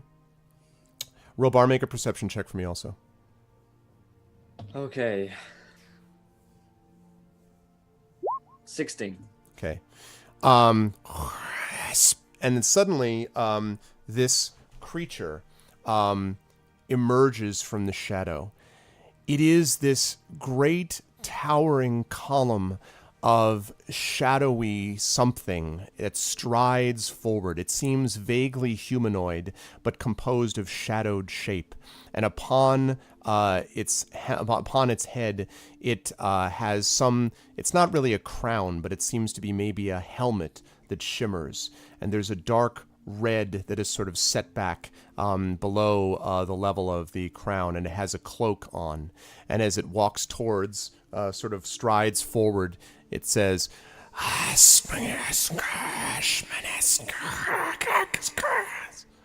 In Durden's name, what is this? This is initiative. Let's do it, people. Oh god. Let's roll it up. Tawny, you are... yes, roll initiative for me, although you are currently way off in Dreamland. Okay. And I'll talk about what it's like in a minute. Also, let me get some... Where is initiative? Ah, there it is. Let's get some music, please. 20. All right, let me stop this. There we go. But there was no initiative tracker. Okay. Oh, damn it. Sorry. All right, there we go. So, hold on. Let me make sure that I got this exotic battle is good. Thank you to Kevin McLeod for the exotic battle. All right. Let's Kevin see. McLeod of the Clan McLeod? Clan McLeod. You cannot die, McLeod. Actually, I don't know if I ever pulled you guys into. Did I? I don't think I did. Oh, you guys can pull yourself from the character sheets. Should be able to onto this map, right? It's. Tried that, didn't work. Oh, you didn't work. Oh, we go. Oh, There we go. There we go. That worked. Oh, I You tried. want me to roll again? Yeah, because what I'm gonna do it. There you go. That's what I was Aw. looking to do. But my 20. No, you don't have to roll again. That's okay. You can keep your 20. You're so proud of it. I'll keep my Yes, I am. 7 for fairness. Oh, sorry. I just moved you over. Let's see. Add turn. Okay, there's your 20. Why is it always me that can't drag my damn characters onto the thing and roll 20? I don't know. It's an It's interesting question. 14, Robar? Put me on a 7. I rolled a 7 first of all. Oh, you rolled a 7 first? Okay. Yeah. All right. And Tawny Bear, is that a... Did you just roll a 9? 5. You rolled a 5. Let's get rid... Oh, God bless America. Not that thing. I want to get rid of this and add these tokens. By the way, these tokens are... could you tell us who did these tokens, Terry? Who was responsible? That was the demon that I summoned. No. She did it. I made those. I made those tokens. Yes. Check this out, guys. Check out how badass these tokens are. Wait a minute. Well, I Let's go mean, over here. there are not many details to see on the There we go. stream. But because now they're I can tiny. see... No. Well, check it out. I just zoomed in. What is up with that? Look at that. That is from our extraordinarily talented professional cartoonist that you guys see right there. That's Tawny Bear, and that is Robar down there, and that is Inga over to the right. I love those. Yes, Inga's from Germany. Well, I mean, Inga is. Well, actually, Middle-earth, but- Terry is from Germany, but I'm yes. the player is from Germany. Yes. Where's your token? You don't have a token, Dragon. If you would like to use, talk to Terry about commissions for tokens, I'm sure she's happy to describe her cost and at a great level. Okay.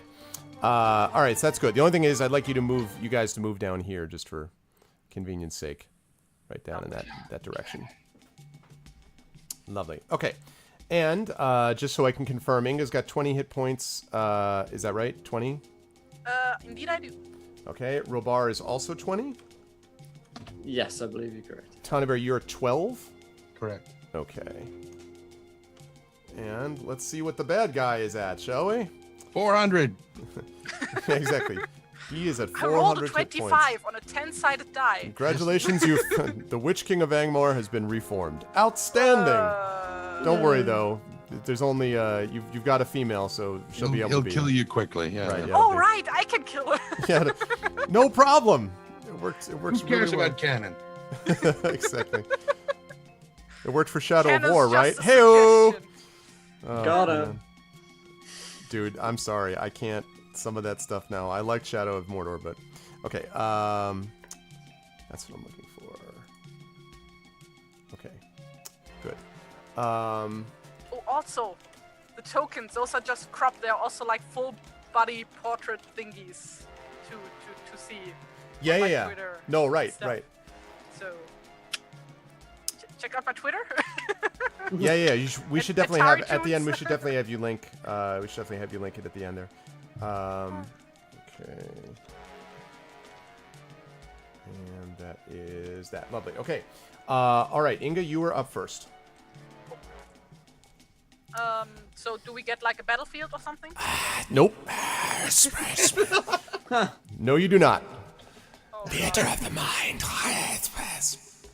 So You do not get a battlefield. So again, you are in this fairly open area, and that's the reason why you don't get a battlefield. You're in this fairly open area and there are sort of walls around the outside. There are not walls, but like these small like stones and bricks around you. Not bricks, stones around you from fallen walls, but the ground is fairly easygoing, basically.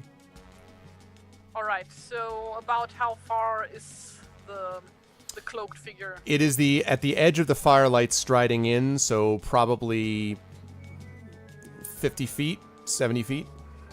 Pretty close. All right. So I take my axe and I lunge forward, trying to bury my axe in his chest. Move your token now. Okay. All right. So There we go. I am going to give you a figure to look at. Ooh. Okay, do I just roll tech? Hold on just a second. Oh, that is spoopy. Very spoopy. Well, it is October, so.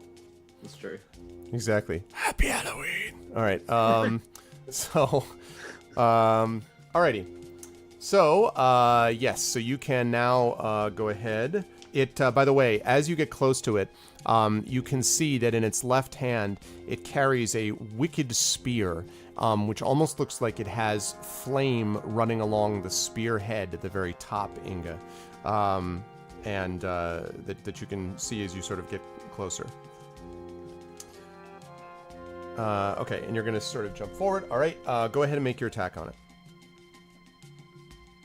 Oh god, 7. Does not hit, I'm betting. That is correct. You do not hit. In fact, if anything, it feels as if this shadowy creature almost sort of flows away from your axe. Your axe, right? Not hammer, axe. X. Yes. Flows away from it is almost the way you would describe it. Sort of like...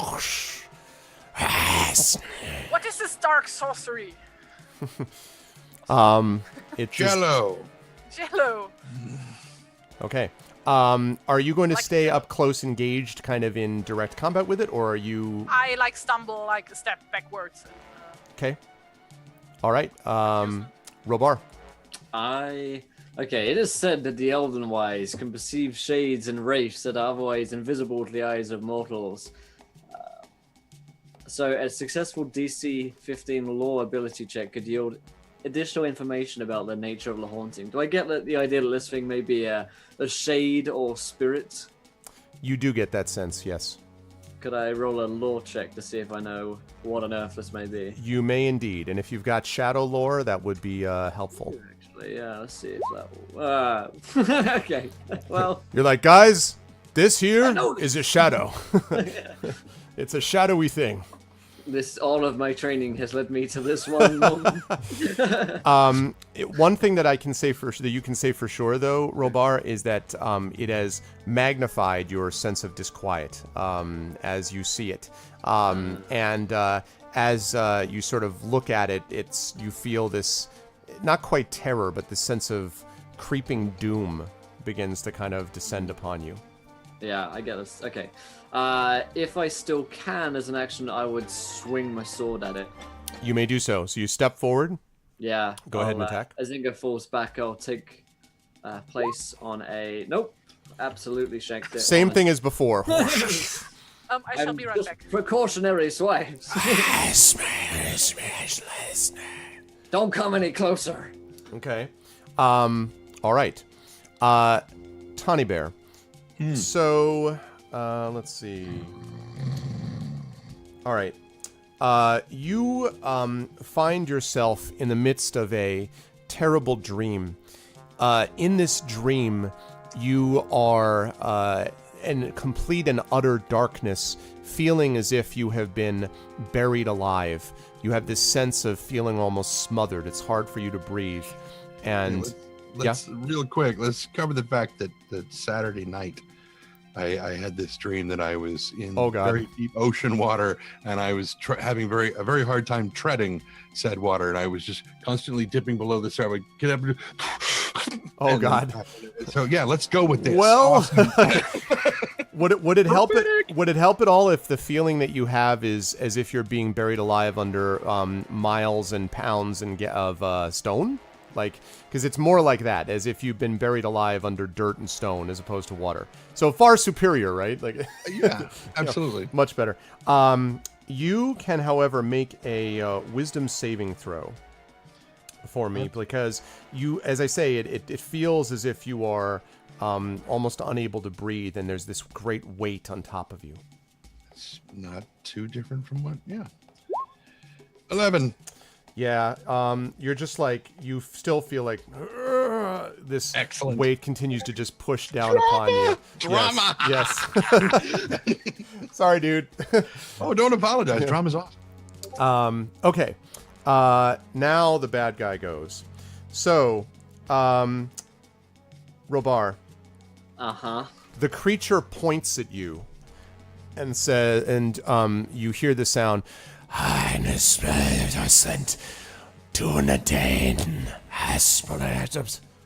You very clearly hear the Dunedain thing, and then this sound. I need you to make a wisdom saving throw, please. Let's see. Not 20. Okay. Nice. Very well done. So you felt as if this horrible cold spread through you, but then your heritage returned to you, and you're like, you have fought shadows in the wilderness. And by the way, when I keep saying shadow, don't get excited. That's not a mechanical claim that this is a shadow. I'm just saying, like, you keep having these things happen. You're like, oh, but you fought creatures like this and have prevailed. And so you stand up, but as it steps forward, it sort of does that. It points at you and does that, and then steps forward and drives its spear upon you. Let's see how it does when it does that. Yeah, so go back to the shadow. Go back to the shadow. That I don't think is going to get it done. A 7 is not going to hit you, I don't believe. No. All right. So, yes, but it's still intimidating and scary. Inga, back up to you. Radish. Yeah, so much better, Brahms. what's the Crushed to death situation? rather than Sorry. drowning. Far better. What's the situation right now? Everyone's dead. No, I'm just kidding. So Tawny Bear is still nowhere to be found. Robar, the creature, pointed at it and spoke and made some sound. Now, you didn't hear actually Dunedain. You just heard the same at it, and then you saw Robar sort of, for a moment, kind of step back and then stand straight again with his sword held high. And that's where we're at, basically. Alright, so I try to hit it again, this time in the head.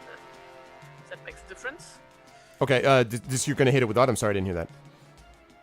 I'm gonna try to hit him in the head with my... Okay, this time you're actually going to try to hit. That'll be the big difference. Okay. Thank you. Outstanding. Yes. 18. 18 will hit. Wait, how do I roll damage here again? Click the word Great Axe, Long Axe +4. Yeah, I did that. That was the attack roll. No, I mean in the chat scroll. Oh, right, yes. There. 3. Okay, so you strike it this time. It does not flow around, but you notice that as you strike it, your axe slows as if you have hit it into mud. And as you kind of pull it forth, the creature, but it seems I mean, you may have done a tiny bit of damage to it, but not much. I mean, normally your hit would have given it a wake-up call. This one didn't seem to be that affected by it. Okay. Is that the noises from the thing? Yeah, it's garbage truck. Okay. So yes, you did hit it, but you were surprised it didn't do more damage than it seemed to. Alright, but I know that I did some damage this time. Yes. Oh, okay. Yes. So And you're going to stay up engaged with it, I assume, yes, in combat? Okay. because now I know I can hurt it. Okay. And if I can hurt it, I can kill it. If it bleeds, it can die, right. Okay, Robar, you're up. Alright, I'm gonna also, with the slight addendum of actually trying to hit this thing this time, swipe at it. Okay. On a 13? 13 will not hit. It, again, like flows around it, your blow. Yep.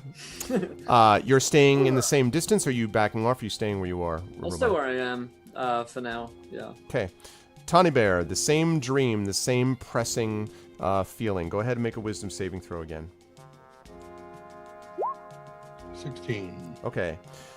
So you suddenly are like, "Huh!" And you come to find that a portion of what your dream was true. You currently are entombed, would be the best way to put it, in mud. And just your face is like above the surface of the water, but it's not mud, it's not water, it's mud, is above it. So you are able to breathe, but you are essentially entombed alive in this clinging mud. You may, if you wish, try to escape it. You need to make a strength check, specifically athletics, to escape this mud. Yeah. You're just gonna stay there. Yeah, right. It's very comfortable. Sports the spine. Yeah, very, very. Yeah, exactly. It's like memory foam. You said athletics, right? Yes, that would do it. Thank you for the 13. follow, killer. Okay, yeah, so you're able to and kind of pull yourself loose of the mud and pull yourself out. And as you look down, as you look around, Tawny Bear, you are horrified to see other corpses around you, also entombed, with their faces at or below the surface, like right near you. And other corpses. That means I'm a corpse. well, that means you're a corpse. I should say there are corpses. I should say there are other bodies. That's a better way to put it. And they are corpses that are near you. Also, you hear the sound of so that's the case. You also hear this sound of not far off, and what sounds like clanging steel and so forth. Well, I'm not going that way. That's clearly where danger is. That's right. Hold on 1 second while you guys can talk amongst yourselves. Just give me a second. Okay. So, how's it going over there, guys? You guys doing Oh, we are winning. having a party? Definitely. All right, then I won't worry about it. I'll Yeah, just yeah. stay over here. And You chill out, man. You keep sleeping. I was gonna make mud pies. Thinking this has extra fat in them from the decomposing corpses that should add a bit of flavor. That's Maybe not a good one. But, no. Are there like any battles Tony has actually participated in so far? We haven't had Because I too don't many. remember. We've had a few I standoffs. mean, we had like 2 fights or something, right? We fought like the spiders. Yeah, he and, didn't. Yeah, He didn't make And like it. to the bandits at the very beginning. the bandits, but that wasn't even a fight, was it? Yeah, Well, not really. We fired an arrow or something. Oh right, we intimidated them to. Yeah, they Yeah, to so give no, it he more. hasn't really fought at all. Back it off, yeah. Yeah. Oh no, the tentacle thing. Did he fight the tentacle thing? More saving the child, right? He was definitely there, but I feel like you may have been saving the kid. No, or- because I think Didn't you let it- me down into the well? Or was it No, I after? think I went down into the well, or maybe no, you went down into the well, and then I got you. You up grabbed the and kid then and I went to get the X blade. That's Okay, Right. sorry guys. We just had to figure out lunch plans, and my It's okay. son came in to say hi. So my We son were- is concerned we were about just your trying ultimate to figure fate. out how much of a coward Tawny Bear is. Oh, really? Yeah. like he's like the big muscly guy. Like we expected him to be like. I told uh, you, he's a tank. pacifist now. Yeah, no, but it's like when you look at him, it's like yeah, this guy is like the one who deals all the punches, but no, he hasn't pulled a single punch so far. So. Yeah, that was my. It's not that's mini Arv, not micro Arv. He's pretty small. Tiny Arv. Dude, you know what though? 16 months. That kid is gonna be a big kid. Like he's pretty tall. Anyway, but so sorry about that. Okay, so now that you've decided who are cowards and not cowards, is that what I understand has happened here? I don't think a pacifist is a coward. Yeah, right. Whatever. So you've dragged yourself out of the mud. Right. You won't be able to take any actions, but you could actually moving. That's probably going to be your move. So Tawny Bear, you have to decide what you're going to do next turn. It's not far from you though. If you had to guess, Yeah, maybe 1,000 feet, 500 feet, 1,000 feet away. But it is some distance from the sound of this fighting. So it's almost as though I were a bat who got terrified by a green dragon and wound up a half a mile away, and now I have to make my way back again. That's exactly, yeah, pretty much very similar to that, although you weren't afraid in this case. This time Right. you were just brought off in an enchanted slumber and buried in mud, so I think it's fine. No You big know, deal. that's- Then That's I'll how head that back works. towards camp, I think. All right, sounds good. Hello to Tall Squall. Oh, a Tall Squall is one of the fellow members of the Will's Dad Club. You guys should know.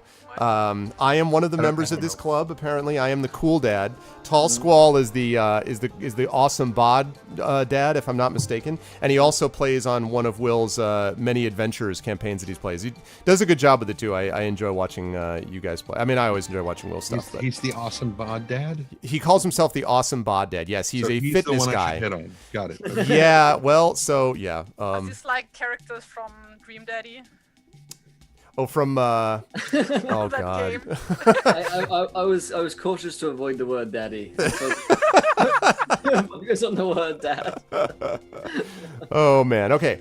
The bad guy goes. And so let's see. This time, he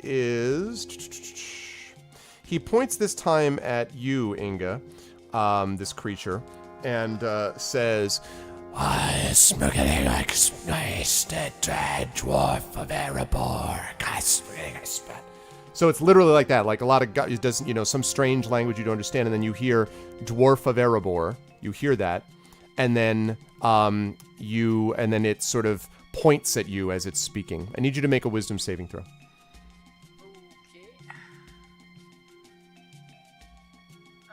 Wait, where are the things? I'm the cool Oh, dad, there. Pale Lord. Cool dad.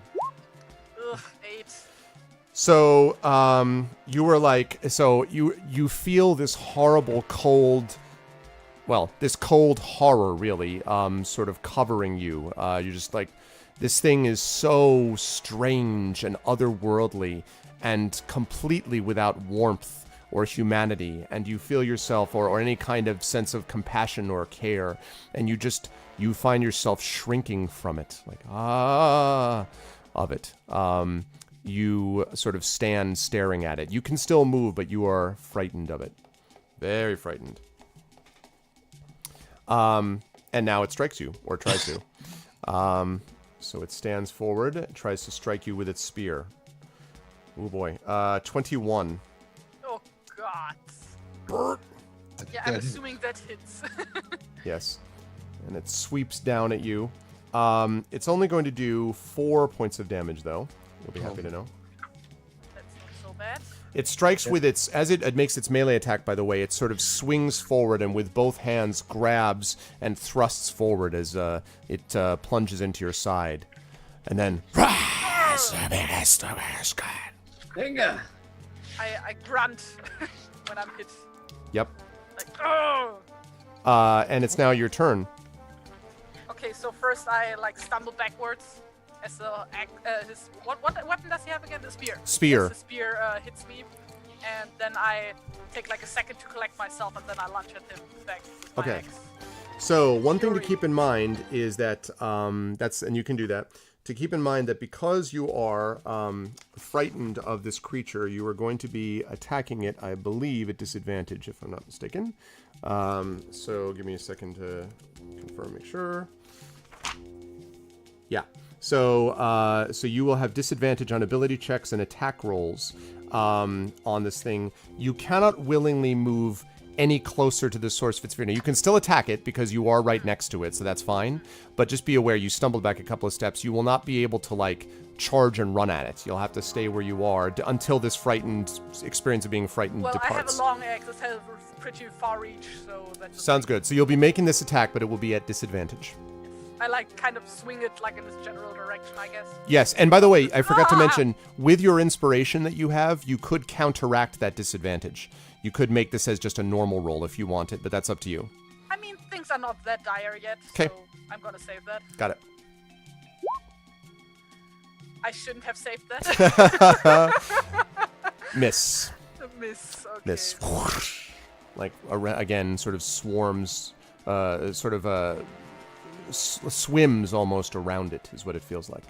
I let out a short dwarven curse. Okay. How's that go?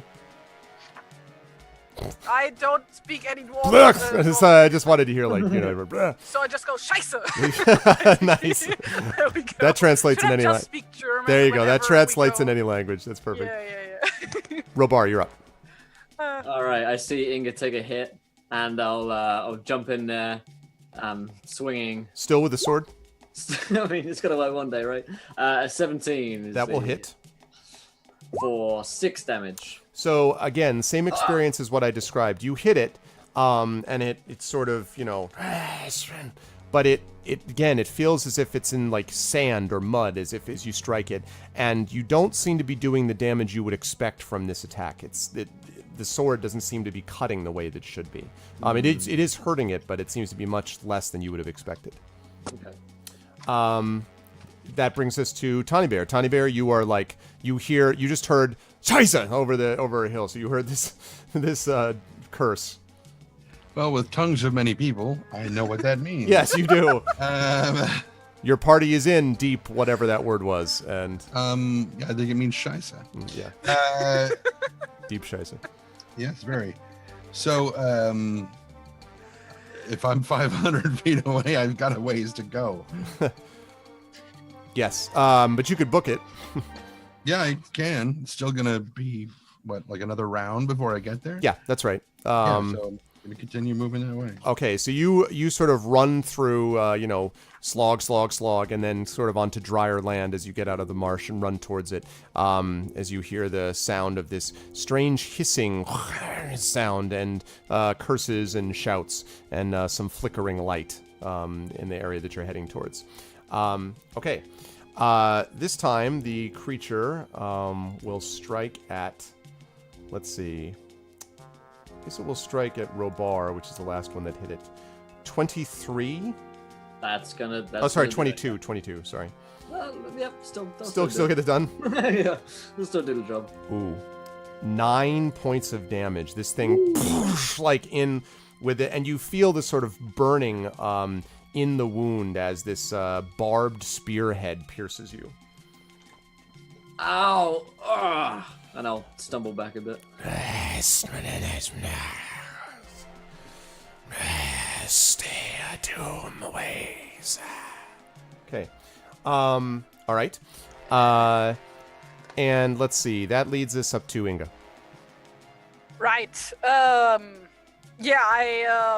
So how do I use my inspiration to get rid of the disadvantage frightening? You simply say that you're going to use it, and that means that you will. Well, actually, I should say that passes though. That feeling of being frightened has passed. So you now, right. I mean, you're still not happy about the situation, but you're no longer like, oh god. If I use my inspiration, am I gonna be happy about this? No. If you use the inspiration now, you would get advantage on the attack. No, I know. I'm just but thinking. Yes. I was making a Yeah. Double to make be actually super happy. Yeah, you're like super excited. So now with my refound sword of courage, I lunge at the guy and try to make him dead. Okay. Haha, 20. Okay. That better be hitting. That would yes, absolutely. Let's see. Was that 16 plus 4 that you rolled? I assume is what that was. Oh, you know why? I don't have my 3D dice up. I was like, why did my 3D dice not keep rolling?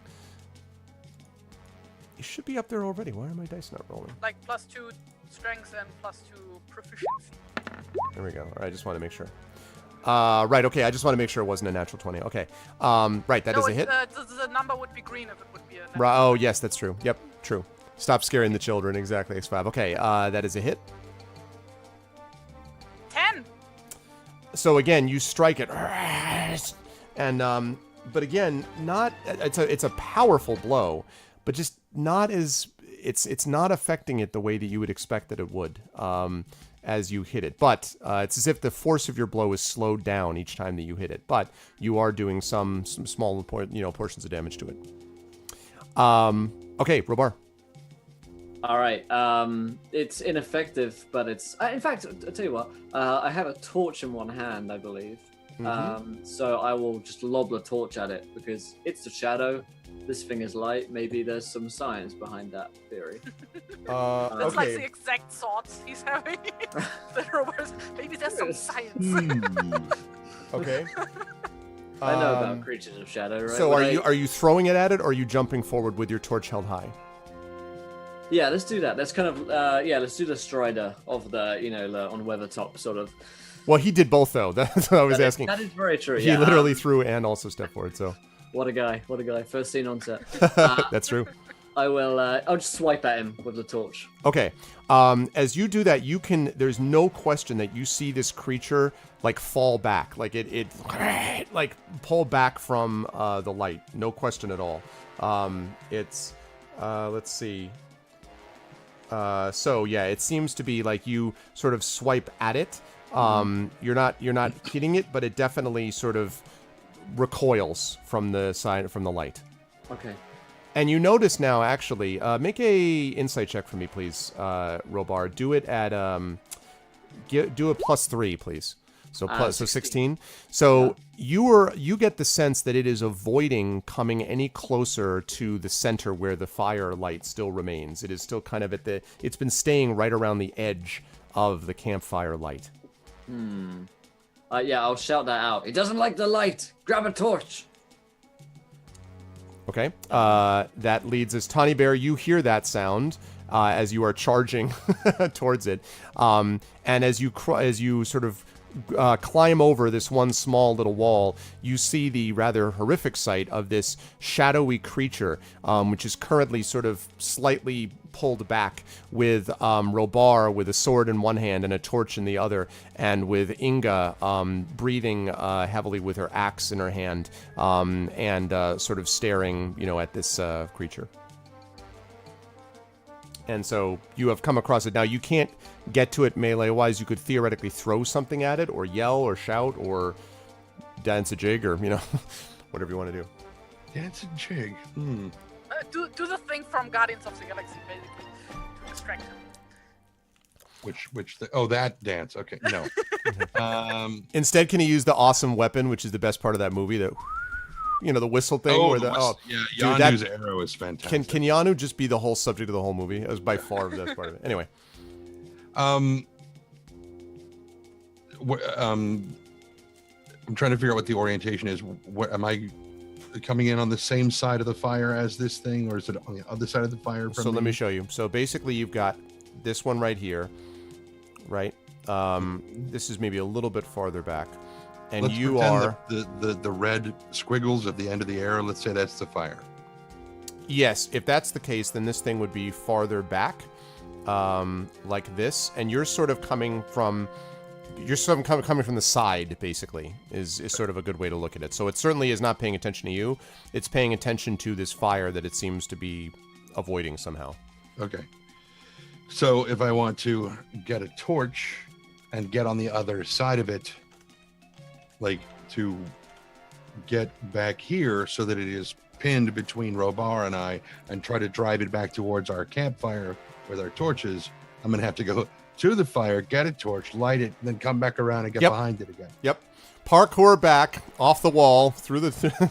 Yeah, through the backboard, yes. Okay, I'll do that. All right, so that's what you're going to do. Okay, so you're going to charge down. All right, that sounds good. Actually, Robar and Inga, make a quick perception check for me, please, actually. Of course. So I was wondering, in this game, are fire arrows a thing? They can be, but it's not as simple as just putting an arrowhead in a fire. You actually have to prep them for use. No, I was just like... But yes, they can be, sure. They actually exist, because I know, absolutely IRL they do. Flame arrows are... Absolutely they do. Yes. Yeah, well, right. Not in the way that they're actually flaming, but they absolutely can be used, for multiple ways. Okay, Terry, you don't see, but Robar, you do. You see the form of Tawny Bear, or you better hope so, or otherwise it's another Bjorning who's not him. Slathered in mud. Yeah, exactly. I was just about to say that. Covered in mud. Sort of coming up. It's this rather terrifying image, actually. But you think it's Tawny Bear. Sort of emerge. Yeah, exactly, right? Like, Doctor. There's another one! Yeah. Exactly. Okay. Right. That is going to be Tawny Bear. All right. Now the creature sort of strikes out at you, Robar, but its attack is very tentative.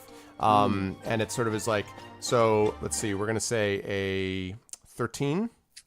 Let's say no, my armor class is 14. Haha. Okay. So it kind of stabs at you, or tries to, and misses, and and it seems to be not coming any. I mean, it's much more tentative than it was last round, for example. Can't stand the heat, huh? Very nice, very nice. That leads us up to Inga. You were up next. Yes, so I see what the guys are doing with the fire, so what I'm doing is that I just, grab a burning log and throw it at the guy. Okay, you're gonna literally grab it. All right. Let's see. So, you're gonna grab the log and... I think that's the garbage truck pulling Garbage truck. Yeah. They're very thorough around there, aren't they? Okay, so you're gonna grab that and One throw was it. going that way down the street, this one's going back down the other side. Inga, I will need you to make a dex check to see if you can do this without burning yourself on the log. Well, I am wearing gloves, so that's the thing. Noted. Nonetheless, I would like you to make a dexterity check to see if you grab the burning log. 17. Oh, yeah. So you're able to grab that, and then you sort of heave it in the direction of this creature.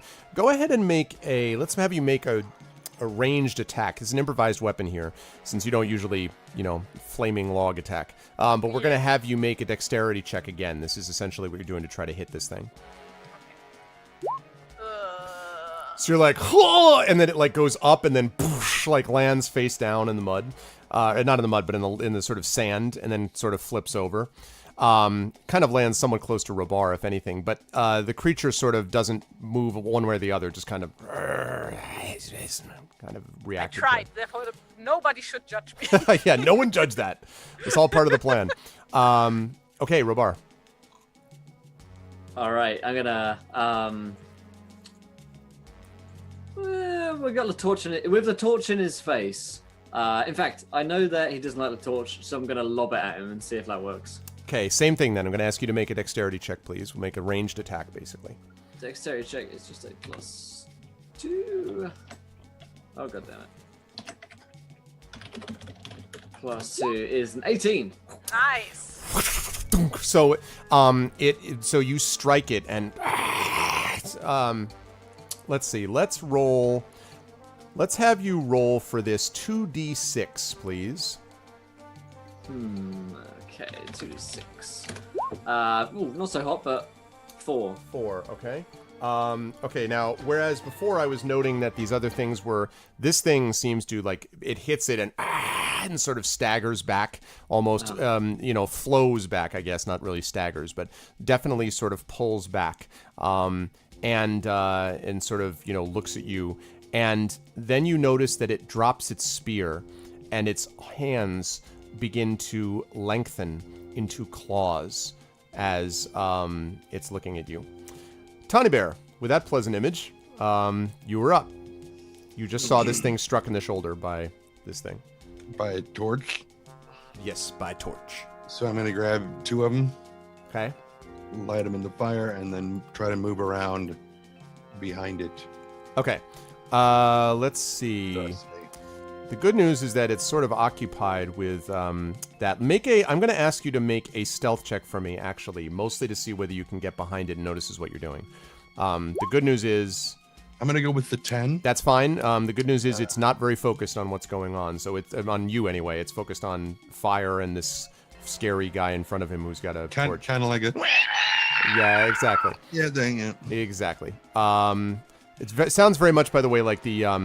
well, actually, I'm not going to say that. Now I'm going to say it. Perfect timing.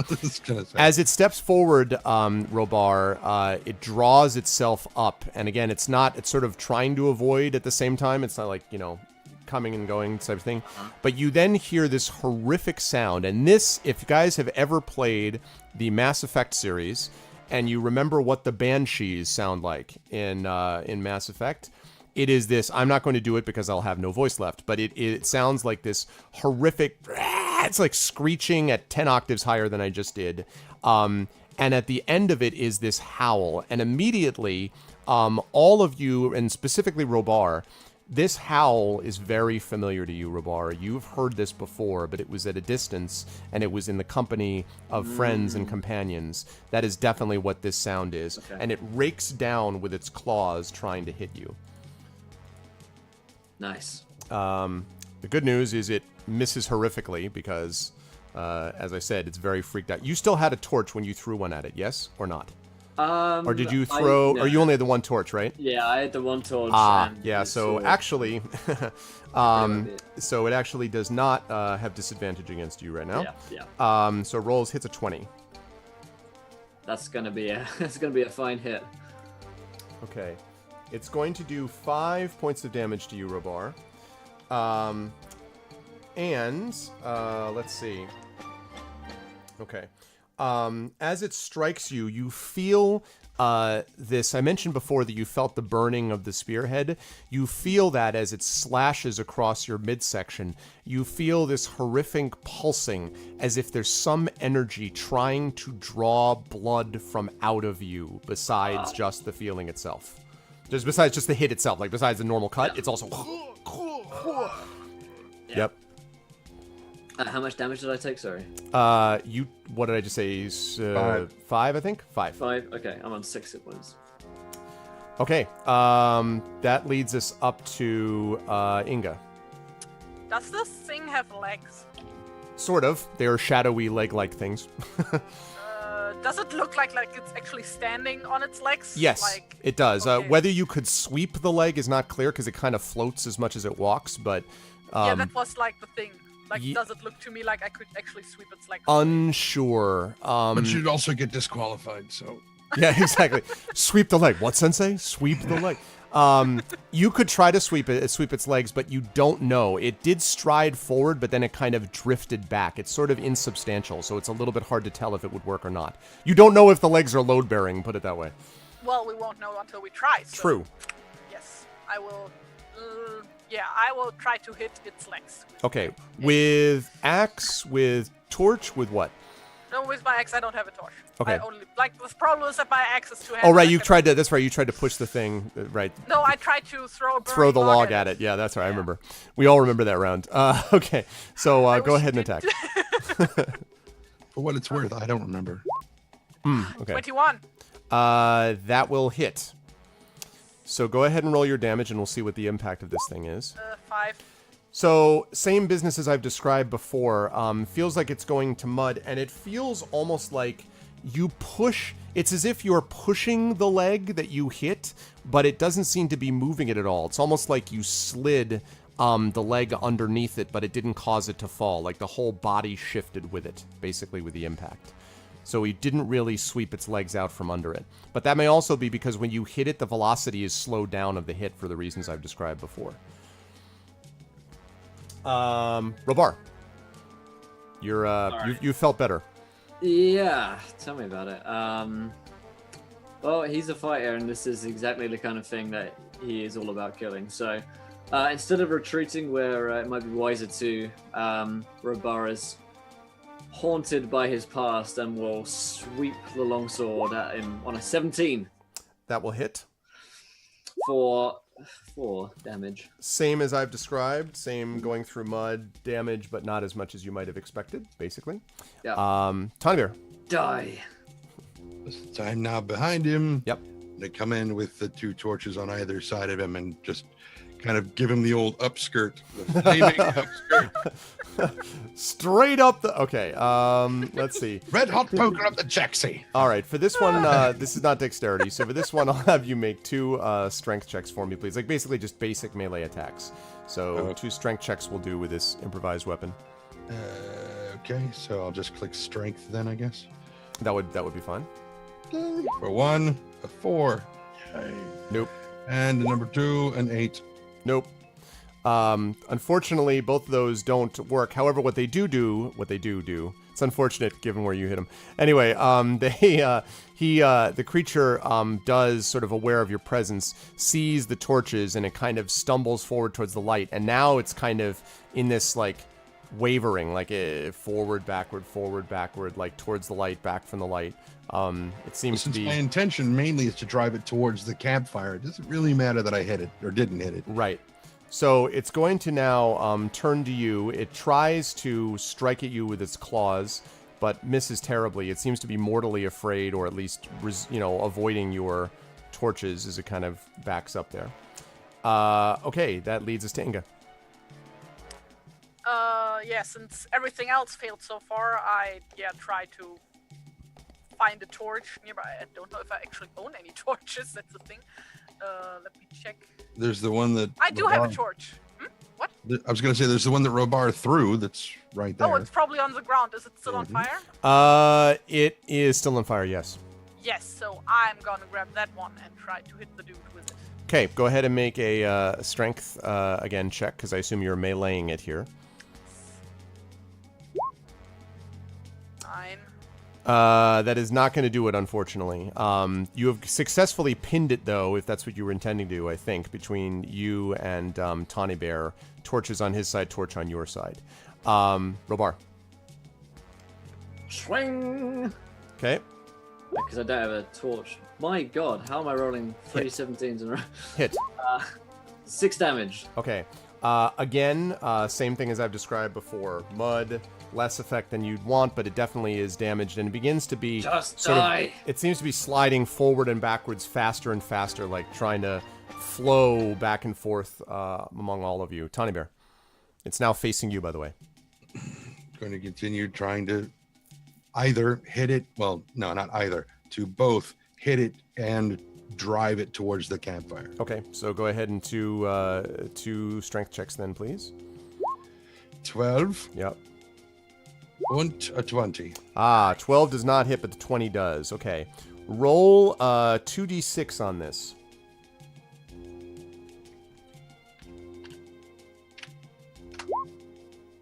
9. 9. Okay. All right, as you strike it with the torch, it makes this horrific, again, wailing, like, banshee, ear piercing, right? Like, and so much so that all of you just have, like, your hands almost involuntarily clasped over your ears because it's so loud. Yeah, exactly. And then it turns and wavers, and then it flees into the darkness. And before you're about to ask if you can do a attack of opportunity, the answer is no, because you are currently hunched over in pain over your ears being covered from whatever the hell that thing just was. And it flees into the darkness. Now you can, if you wish, after a round, go after and pursue this creature of darkness, if you wish, but it seems to have had its fill of you. Well, I would try to throw my torch after it. But by the time you you can't do that, because by the time you recover from the pain of the sound, it's not there. You'd have to run after where you think it went. Like how fast does that thing run? Extraordinarily fast. So fast that you were like as fast as a shadow on the wind. Okay. Robar is super wounded, but he'd go if the rest of the group looks like they're about to go. Nope. I'm just looking around, holding the torch in one hand and my axe in the other. And like the end of that fight scene of Weathertop, where he's just looking around. Okay. And I'm looking at Robart, just oh god, and just try to help him. Listen, I'd go. No. We are going back to the fire, and we are staying near the fire. Come to the fire. Fine. Okay. All right.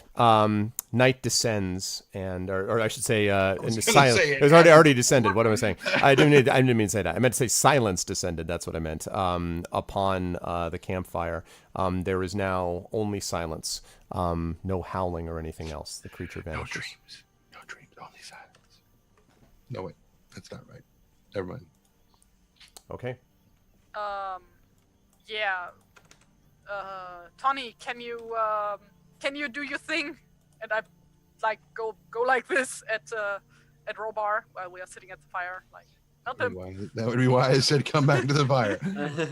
Yeah, I will come over to the fire and I will allow myself to be healed. So You'd better, Mister. Yeah, he's moody right now. He wants to go out and fight them. You recover 12 hit points. Thank you. Back up to 18. I feel a lot better now. We can go out and get this thing. I don't think that's particularly that smart. basically requires a short rest. It's an hour gone. Fine. We're staying near the light. All right, then. Who was on watch when this happened? I was. And I woke you up. I don't know when Tony... He was just gone when I looked. From one second to the other. Where did you get what to happened? I awoke buried in mud. Right. Any way to avoid that next time? I would recommend staying away from mud. Okay. That's gonna be a problem given that we are in a marsh. A marsh, yes. Right. Well, let's try not to let anything sneak up on us again. But that thing is the thing that I heard the other night on the island. It shrieks, unmistakable. Wait, when did you hear a shriek? I heard something strange the other night on the island along with the Bjorning. That is what it must have. It's what it must have been. Was that on the last island we were? Because the first island we were on. First island. Oh, all right. Odd. So, Do any of you know what that thing was? Because I've never seen such a creature. It was some kind of shadow. Exactly what, I'm not sure, but whatever it was isn't as wounded by our blades as it is a weapon of ancient power. Or light. Or light. I hate the light. So my advice would be we set up some torches around camp, so if it does come back, we can easily grab him. Yeah, that's a good idea. Yes. How far into the night are we? Like, how many hours till daybreak? This is probably about 1 a.m, certainly past midnight for sure.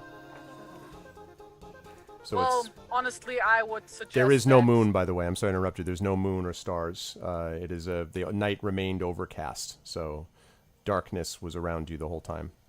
I would suggest that we make some makeshift torches, with whatever we have, sticks and rags, I guess, and then you guys get back to rest, because after this, I think you are more exhausted than me.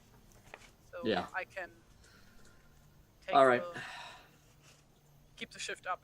Yeah. Tony, could you also have a look at my wound? And I point like at my side where like blood is Oh, aggressively pouring out. yeah, you should have pointed that out first, I think. Natural 20.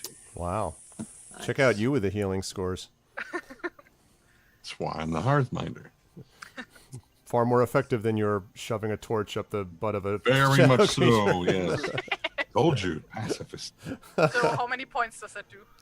20. I was gonna say, Oh, 24 points. Like, really? that's what I thought. Okay, I clicked the wrong button. Is what happened. 14. That's ought to do it. Thank you. Okay, so you're back at. Are you back at 20, Inga? Yes. Well, I only took 4 points. Right. of Yeah, damage, that's what I so- figured. Robar was the one who was badly hurt. Yes. For a while there. Okay. So yes. You guys give me like whatever rags you have and go to sleep, and I'll put Okay. together some makeshift torches and put them next to the fire just in case. Inga, the rest of the evening, and assuming that you then let Robar, because I think you had the second watch, so when you wake him up, is relatively uneventful. There is occasionally a couple of rustlings in the distance, but it may just be the wind, and there's certainly no howling or anything else that you hear. Your torches remain, lit as they gradually burn down. No, I didn't put them on. I just put them next to the No, fire. I know so that. they I know. were lit, I was saying as they gradually burn out, by which I mean like you had them arrayed right around the campfire, like No, lit. they weren't lit. Oh, they weren't lit. You were No. just keeping them. No, They were Okay, I just got you. positioned where we could Okay, I get got to you. I got you. I had this Yes. image of them being like around a fort. Okay, that's I fine. did too at first. Okay, that's fine. But the campfire you keep stoked somewhat, I assume, to Yes, to of keep the course. fire going. Okay. So and as the daylight gradually the morning begins to gradually lighten, you can see more of the sort of ruins of the battle around you, and you're able to see some of these tracks leading off. Again, I mentioned those weird tracks leading off in the distance that look like scrapings or draggings of some kind that are extremely recent, as if they just happened last night, for example, off in the distance where you came from, Tiny Bear. I mean, I would part of me wants to check out the place where Johnny woke up, but the other part of me is like, let's get the hell out of here as fast as we can. So Yeah, I suggest we don't stay near this creature for too long unless Yeah. we intend on hunting it. Whatever it is ancient and clearly very powerful. I It think I'm would we- fine also with either. seem. It would also seem to be a creature of night. yeah, So long as we search during the day, my greater concern is that perhaps Dindy was caught by this thing, in which case it's entirely possible. he may be out Could there be- where I was. Could be there. That's true. That's yeah, also, we should check it out. it may also have some kind of lair where it hides, a dark place like a cave or something nearby. We should check the area. True. But we should stay together as a group and keep torches at hand. For sure. Okay. So you guys are going to start making this search during the day, I assume. Yes. Okay. Yeah. Morning after breakfast. So go ahead and make, let's see. Let me have you make an investigation check. All of you guys can do that if you wish. Also, I think Robar and I get a bonus on. No, wait. I never mind, hope that so. was perception. No, never mind. That was perception for investigation because we are in Right. the wilds. Yeah. Yeah, You're but right. Natural 20. wow. Good Number God. one. Natural one. So Robar is like, where do I look? It just plants right in the mud. Like, down there. It's down there. Or fruit. I'm And a ranger. Tawny Bear's like, I don't think that right. Inga's just like laser sight. Nope. Like, fortunately, she's got Iron Man, the vision or whatever. Yeah, so Robar has no idea where anything is, but Inga does actually have the idea to sort of follow these tracks. And as you follow these tracks, this scraping, which seems to be as if a large body were perhaps a Bjorning-sized body were dragged along here. You come to a place where there is this really kind of a pool, a still pool of water that is, of course, above these marshes with these corpses that are buried in mud. And you also find behind them, so there's these corpses buried in mud, and then behind them is what looks like the face of a skeletal warrior.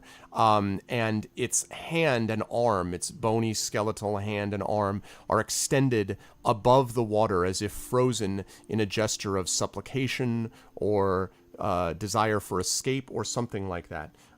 You'd have to get closer to it to see, but the skeleton has its arm, frozen. Obviously, it's not moving above the water behind these other corpses. Ooh. Well, I suppose that's probably not Dindy, but We may have. Well, there's a lot of corpses, right?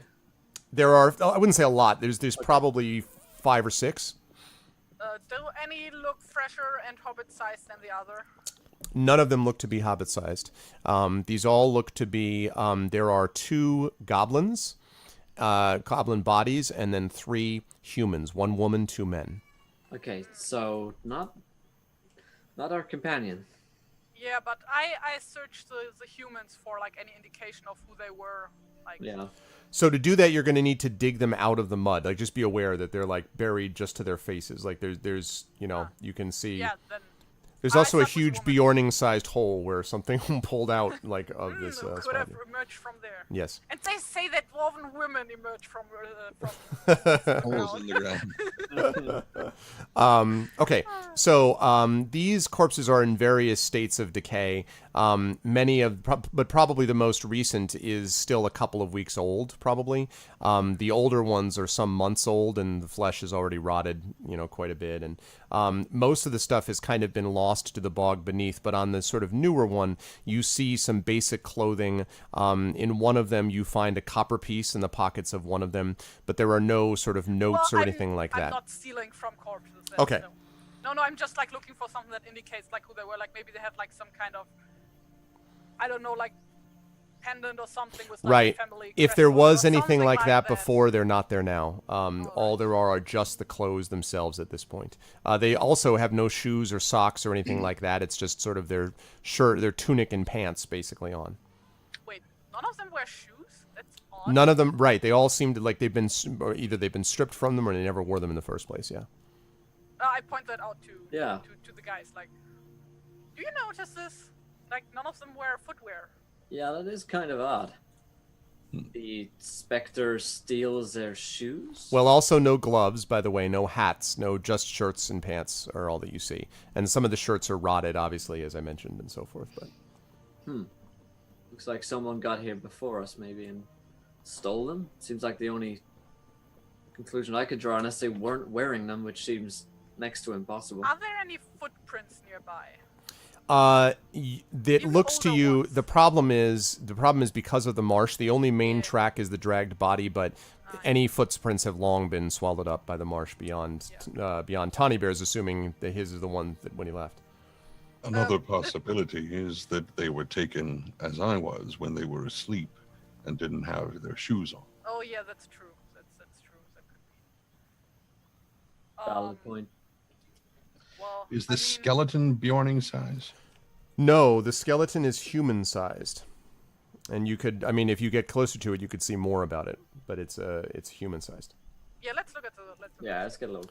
There are mostly rags on it, but you see around the neck of this skeleton what looks like a necklace which has some gems in it, about 3 or 4 gems, which if you were to pull it out, right, like they're not sparkling at the moment because they're below the level of the water and like in the muddy water, but if you were to take it off, you could see, but there seem to be a few gemstones set into this necklace.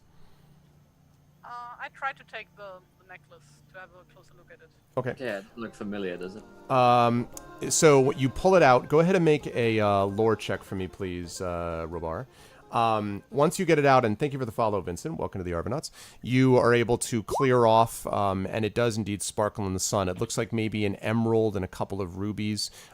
Small, but well constructed and made. And Robar, you don't really recognize this per se, except that this looks like the necklace that might have had some ceremonial worth that you would wear not if you were a nobleman, but you would wear if you were a warrior. Because the bigger gemstones, the more dangly gemstones, go on necklaces of people who aren't going to fight. People who fight normally wear this in what's called like a neck torque, which is like a sort of like a smaller necklace that just goes directly around the neck, and the gemstones are small and set in. So it might have had some ceremonial worth to the person, but this, just guessing from this, you would bet that this was at some point a warrior that had fallen here. It's also, like by the way, the only horseshoe around your neck. Right, and it, by the way, is the only warrior type that you think you've seen here, because everything else seems to be, I mean, they could have been warriors, but they certainly didn't look like they had the body types for them. They looked like clothing and everything else. These were all merchants, maybe civilians, travelers, but not this guy. This guy looks like he was a warrior. I'll point it out and say, necklaces like this tend to be worn by warriors, so you clearly went down with a fight.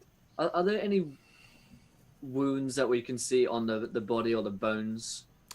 Not really, because this has obviously been here for probably decades. I mean, you would guess, like, or a decade. I mean, it's definitely been gone for a long time. These other corpses are all, some of them 6 months, maybe, that type of thing. But this particular one looks as if it's, fairly ancient, actually, more than decades, maybe.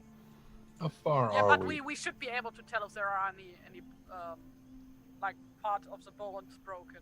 Oh, well, Like maybe like a cleft, like a wound in the skull. right. Yeah, no, nothing like that.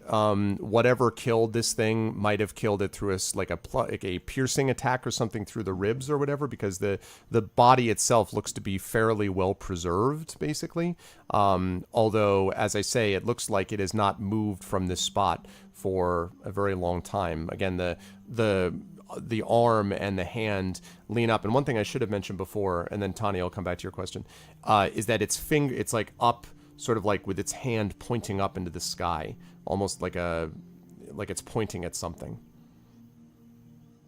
And no, if you look up in the direction it's pointing, you see the sun, so it doesn't see you pointing at any, yeah. You don't seem to be pointing anything in particular now, but at some point it was pointing at something. It doesn't seem like goblins to me. Tani, you were saying? How far are we from where the fight took place? From here, this is probably a good 750 feet, maybe 800 feet. It's a little farther than where you had to run from. But this whole area is where, I mean, other creatures were buried in the mud like you were. So Can I do a bit of a metagame flashback? Sure. We brought the spear with us that it was carrying. Oh, okay. That's fine. Yep. That's fine. The spear, by the way, looks truly, it seems to be of some, it's a shaft of black wood, maybe yew wood or something like that. And then this barbed metal head. And it is somewhat unusual, this spearhead. It's not familiar workmanship to those of you, especially Robar, I guess, who would have... Well, actually, no, Inga also. Robar and Inga, this spearhead is not familiar to you. It is not of modern manufacture. Yeah, this thing is old. I mean, it's within the hunting grounds of this creature. It's clearly been active in the area for a long time, hence the reputation. and it's clearly powerful enough to overpower a group of people, even a warrior. Anyway, I almost went down there, so it sounds to me that unless this was a band of goblins who happened to be roving the area at the time, that this creature's been active for quite a while around here.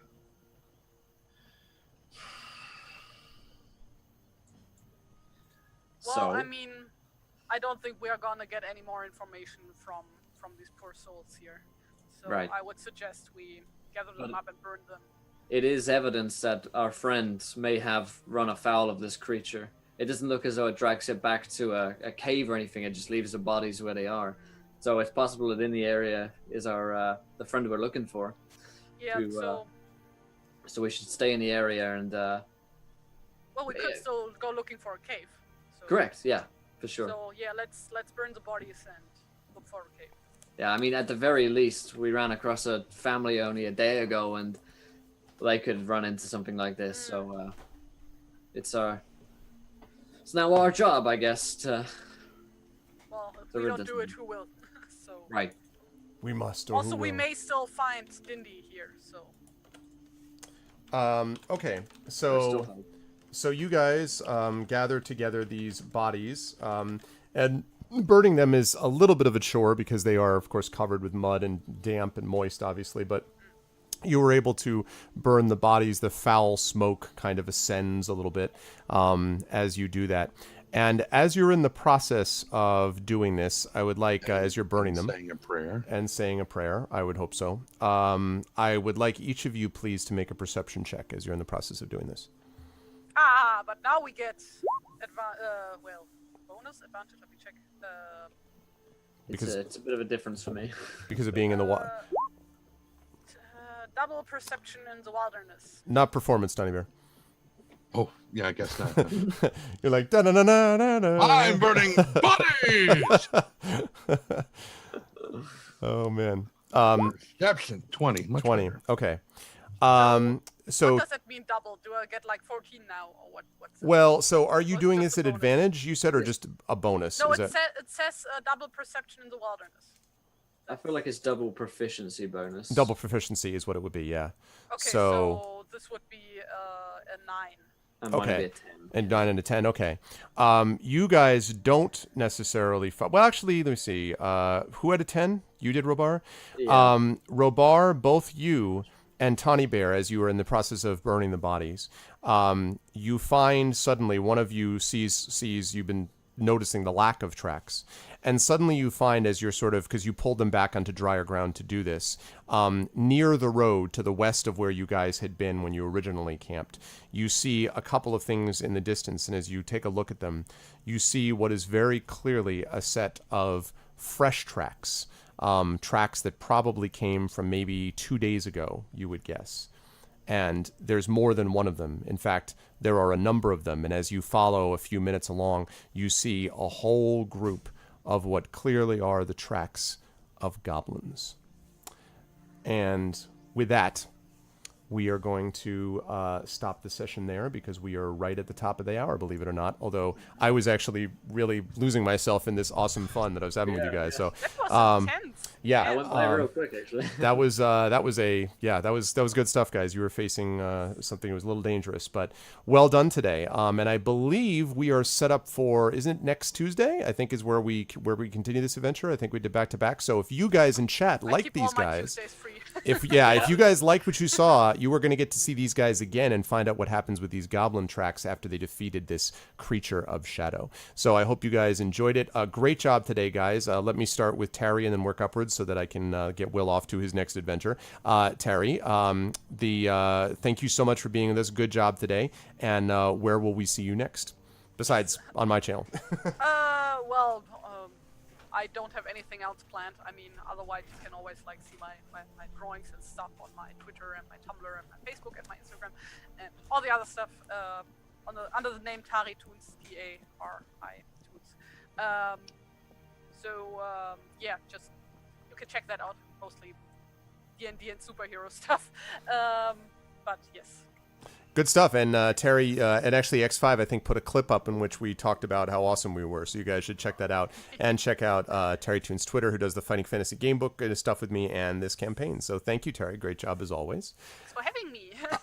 Moving right along. Thank you so much, Will. Great job today. A lot of stuff that Robar had to deal with, some things today. So you met part of the reason for what inspired your character. So good job today. Where will people see you next?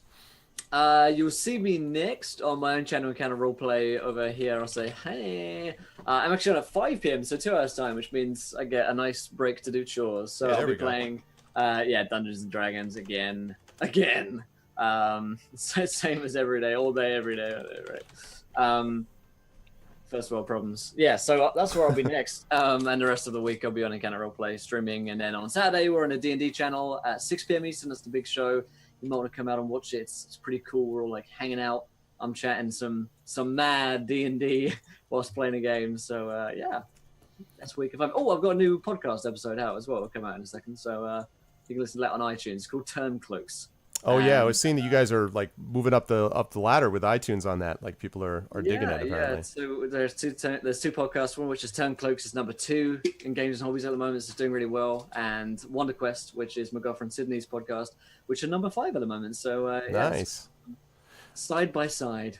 No, that's awesome. Yeah, exactly, Vincent. D&D for life is right. I should say, by the way, that we've had a few people, more than a few actually, who have been commenting on the Adventures of Middle-earth campaign stuff on my YouTube channel, because I keep all of these archived over there, and have been talking about how they've started playing when they watched it, and they really love this campaign, and it's a great flavor, and blah, blah, blah, blah, and the players are great. And I'm like, this is all true. All true things. You should definitely check out Will. He's one of the hardest working men in show business, and but Will does a great job. And thank you, Will. Great stuff today. Always a pleasure. And last but certainly not least, of course, our good friend Tren, who was buried in mud, and I'm sorry to have played directly into your nightmare of the weekend. I swear to God that wasn't planned. You were like, well, I had this dream. I'm like, well, you're about to have it again. So that's. So I have a question. Sure. You said that you were going to start with Terry so that Will could get out of here. What difference did it make? He's in the middle. Well. Whether I went first, I guess it didn't matter. I guess it didn't matter. Anyway, you're right. So I'm Trent Sparks. I'm a professional person. I talk for a living, voice actor and audiobook narrator, and I do video games and such. The most recent, actually, the 4K version of the promo trailer for Wittenlore, which I'm not wearing the shirt today because it just came out of the laundry last night. Actually went up on YouTube last night. I will link that in channel so you guys can check that out. Nice. And next time you'll see me will be on Thursday night over on Not So Speedruns Twitch channel, where we're playing Blades in the Dark 6 and 20. Very, very cool. Oh yeah, he did. That's right. He did such a good job with this Hunter's Prayer thing. This is super awesome. Yeah. It was slick. Yeah, you guys should definitely check that out. And then, of course, you guys will also see him on this channel on Saturday night, where we will be playing the Infinity and Beyond crew. We'll be continuing with their D&D campaign, and they are going to be talking with some dragons. So you guys should check that out if you want to see those dragons that happen.